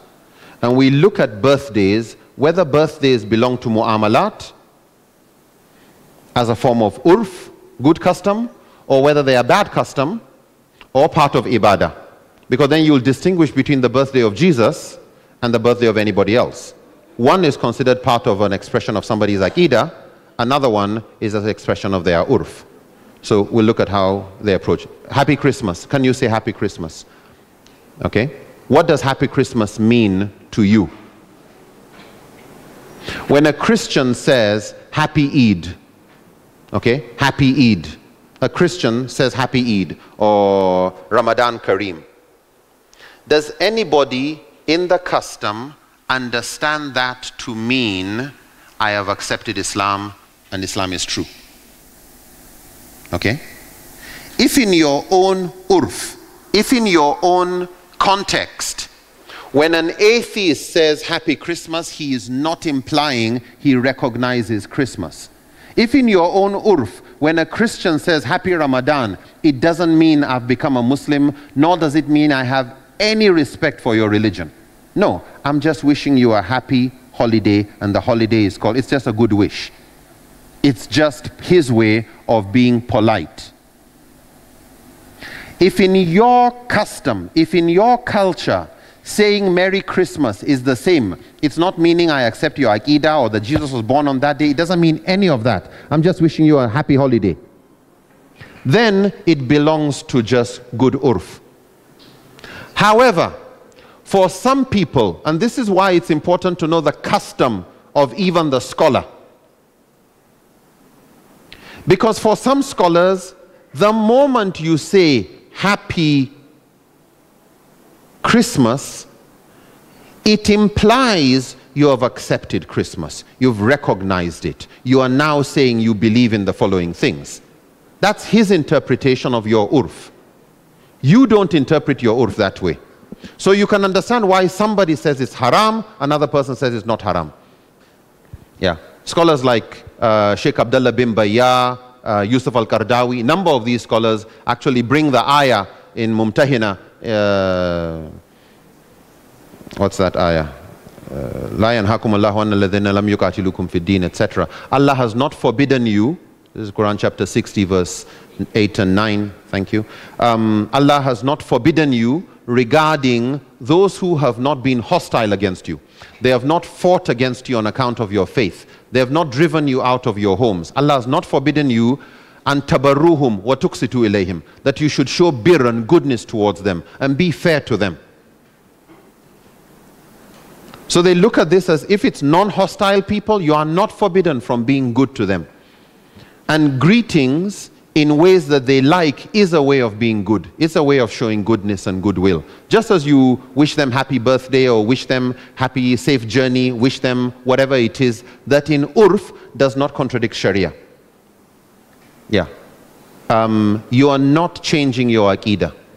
But again, this is where it's important when people start asking questions that are tied to urf, that the person answering the question understands the urf and the implication of that urf within its context. You don't get somebody from another culture to start judging your own urf, that this means that. No, no, no, no. We will tell you what our urf means. Where I come from, My tribe is Nupe, and culturally, in the village, Kampong, right? In every family, they would have a small soap-making apparatus. You get ash. You know ash, when you make a fire, that white ash that is left, you get that, put it inside a container, put some water, and mix it till it is quite thick. Not too much water. Then you take that and you put it on a sieve. Just take the whole thing and put it on a sieve or on a bowl that has some holes in it. And caustic soda, what comes out is very alkaline. You take that and you put it on the fire. When it starts to boil, you put oil drop by drop inside and it turns to soap. That is soap making 101.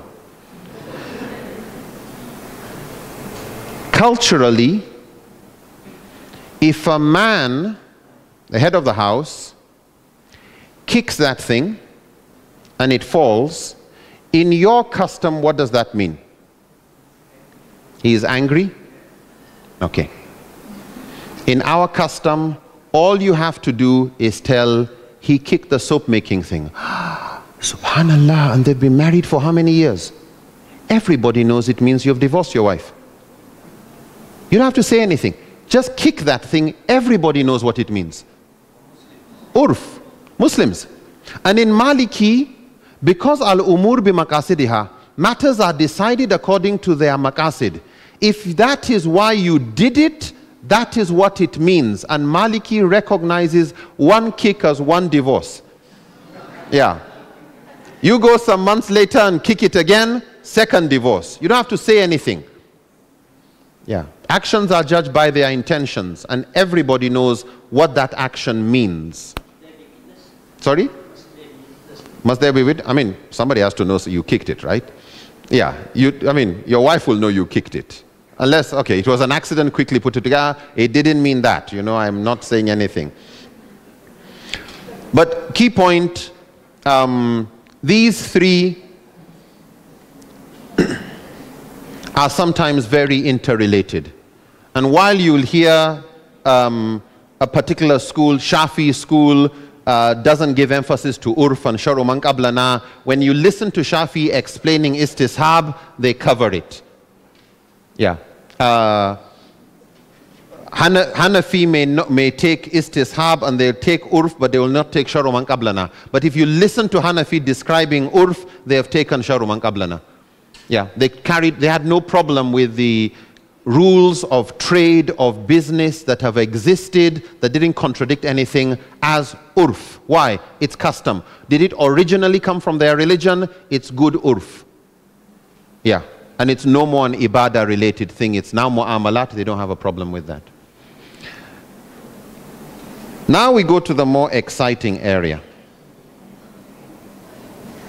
It's really interesting. You know, when scholars don't know what to do, Quran and Sunnah are silent, they get creative.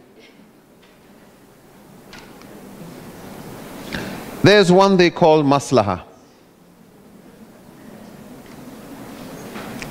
Or more precisely,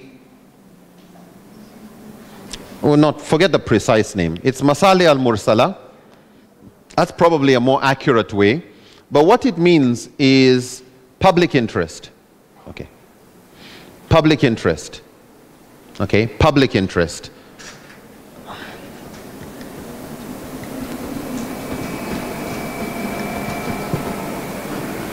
Public interest that you know is in the interest of the public, but there's no clear verse of the Quran or Hadith to tie it down. Okay? It's in the public interest that we should have traffic rules. It's in the public interest we should have sewage disposal systems. It's in the public interest that we should have an institute that handles standards. It's in the public interest that we should have police. It's not from Quran, it's not from Sunnah. But concern for public interest. We won't say much there for now, because when we come back The last two, this has been handled yesterday.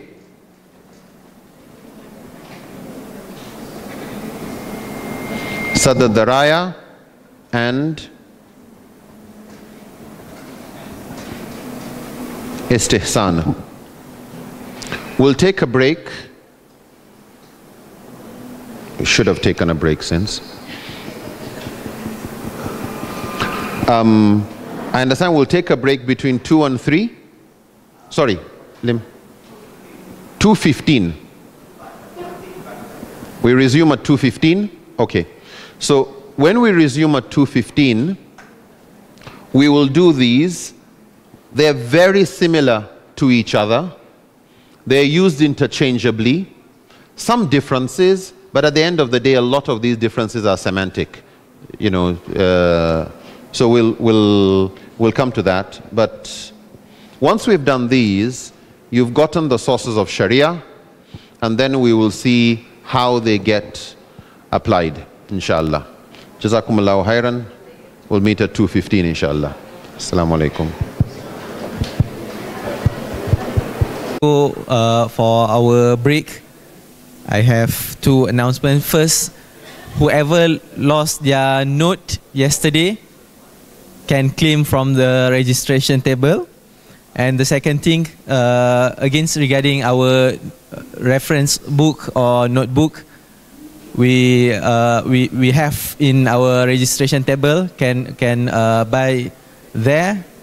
And the other thing is cakap nanti dah ini. Cakap nanti dia ya. Okey. Alhamdulillah amin wa bihi nasta'in wassalatu wassalamu ala asyrafil anbiya wal mursalin wa ala alihi washabbihi ajmain. Alhamdulillah saya telah berada untuk mengikuti kelas ataupun kursus Unity in Diversity ini yang sebenarnya saya tahu program telah ada dah agak lama, dan alhamdulillah saya dapat peluang juga menghadiri program ini, dan sepatutnya saya menghadiri program ini lebih awal lagi sebenarnya. Sebab memandangkan apa manfaat yang saya dapat daripada menghadiri program ini. Antara yang saya dapati daripada menghadiri program ini lah, pertama sekali tentang keberkesanannya bagi menentukan bahawa setiap hukum yang dikeluarkan oleh imam-imam kita, terutama daripada Imam Hanafi, daripada Imam Malik, Imam Syafi'i dan juga Imam Ahmad, sangat-sangat berguna. Mereka telah mengeluarkan hukum yang bukan mudah. Kita lebih menghargai mereka, dan kita tidak selalu menghukum terhadap sesuatu, sama ada menghukum orang lain, apalagi menghukum fatwa yang dikeluarkan, lagi tidaklah, insya-Allah. Jadi saya lihat bahawa program ni kepada pandangan saya sangat-sangat perlu dihadiri oleh setiap individu Muslim, supaya kita dapat memahami tentang syariah dengan lebih luas lagi, insya-Allah, terutama tentang makasih syariah ataupun tujuan satu syariah itu. Dan saya harap tuan-tuan dapat meluangkan masa untuk menghadiri tidak sahaja program ini, apapun juga program yang dianjurkan oleh IDT. Jadi insya-Allah kita sama-sama dapat manfaat daripada setiap program yang diadakan, insya-Allah. Itu saja. Jazakumullahu khairan katsira. Assalamualaikum warahmatullahi wabarakatuh. Okey ke, ataupun laju sangat ke, ataupun okey. Jawab soalan. Jawab. Start boleh. Ada mic Okey, saya sambung je. Okey, antara saya terlibat dalam bidang dakwah dan juga bantu mualaf sejak beberapa tahun sudah, alhamdulillah. Dan saya lihat antara masalah yang dihadapi terutamanya terhadap orang Malaysia ialah, orang Islam di Malaysia ialah tentang kita kadang-kadang ada perselisihan pendapat dari segi satu hukum tu. Setengah tu menyatakan bahawa kita ni perlu 100% berdasarkan daripada Imam Syafi'i, mazhab Syafi'i. Setengah tu mereka melihat bahawa kita perlu melihat pandangan-pandangan lain. Tapi insya-Allah jika tuan-tuan dan puan-puan dapat menghadiri program ini, insya-Allah kita akan lebih terbuka, dan kita akan menghargai, juga kita akan mengambil juga pandangan-pandangan daripada mazhab-mazhab lain tanpa kita taksub dengan satu mazhab itu. Jadi saya rasa alhamdulillah dengan adanya program ni, insya-Allah ia amat membantu dalam terutama dia kehidupan kita seharian. Juga jika kita aktif di dalam melakukan dakwah, ia dapat bantu juga sedikit sebanyak. Dan pada saya sendiri, insya-Allah saya lihat ia amat-amat membantu dalam kita memberi khidmat sokongan kepada mualaf. Memang sangat-sangat perlu. Jadi selain daripada itu, kita juga akan boleh membantu walaupun kita bukannya mustahid, tapi kita boleh sikit sebanyak memberi sedikit ulasan atau tambahan terhadap satu hukum tu, ya. Jadi kita tidak hanya jika kita ada persoalan daripada sama ada sahabat-sahabat kita, ahli keluarga kita, jiran tangga kita tentang satu hukum tu, kita tidak mahu dia mengikut satu hukum saja, tapi kita boleh menghuraikannya agar dia lebih memahami, insya-Allah. Dan insya-Allah semoga kita dapat menghidupkan dapat hidup sebagaimana di zaman-zaman salafus salih dulu, yang mana mereka tidak ada perselisihan pendapat di dalam mencapai satu hukum, agar kita berlapang dada di dalam kehidupan kita, insya-Allah. Dan kita akan lihat, insya-Allah, Islam akan jadi lebih mudah untuk kita amalkan. Jadi rasa sekat itu, insya-Allah. Jazakumullah khairan katsira. Assalamualaikum warahmatullahi wabarakatuh. Okey, kalau nak tambah lagi beritahu nak tambah beritahu lagi. Okey, tak dah. Saya mesti bercakap sebenarnya. Dah. Saya bingung ingat ada benda lagi nak ni. Dan terus lagi. Okey. Bila balik kamu beli kan? Beli lepas saya esok beli je lah. Semayang lah. Okey, jom. Macam ni tak ni. Okey.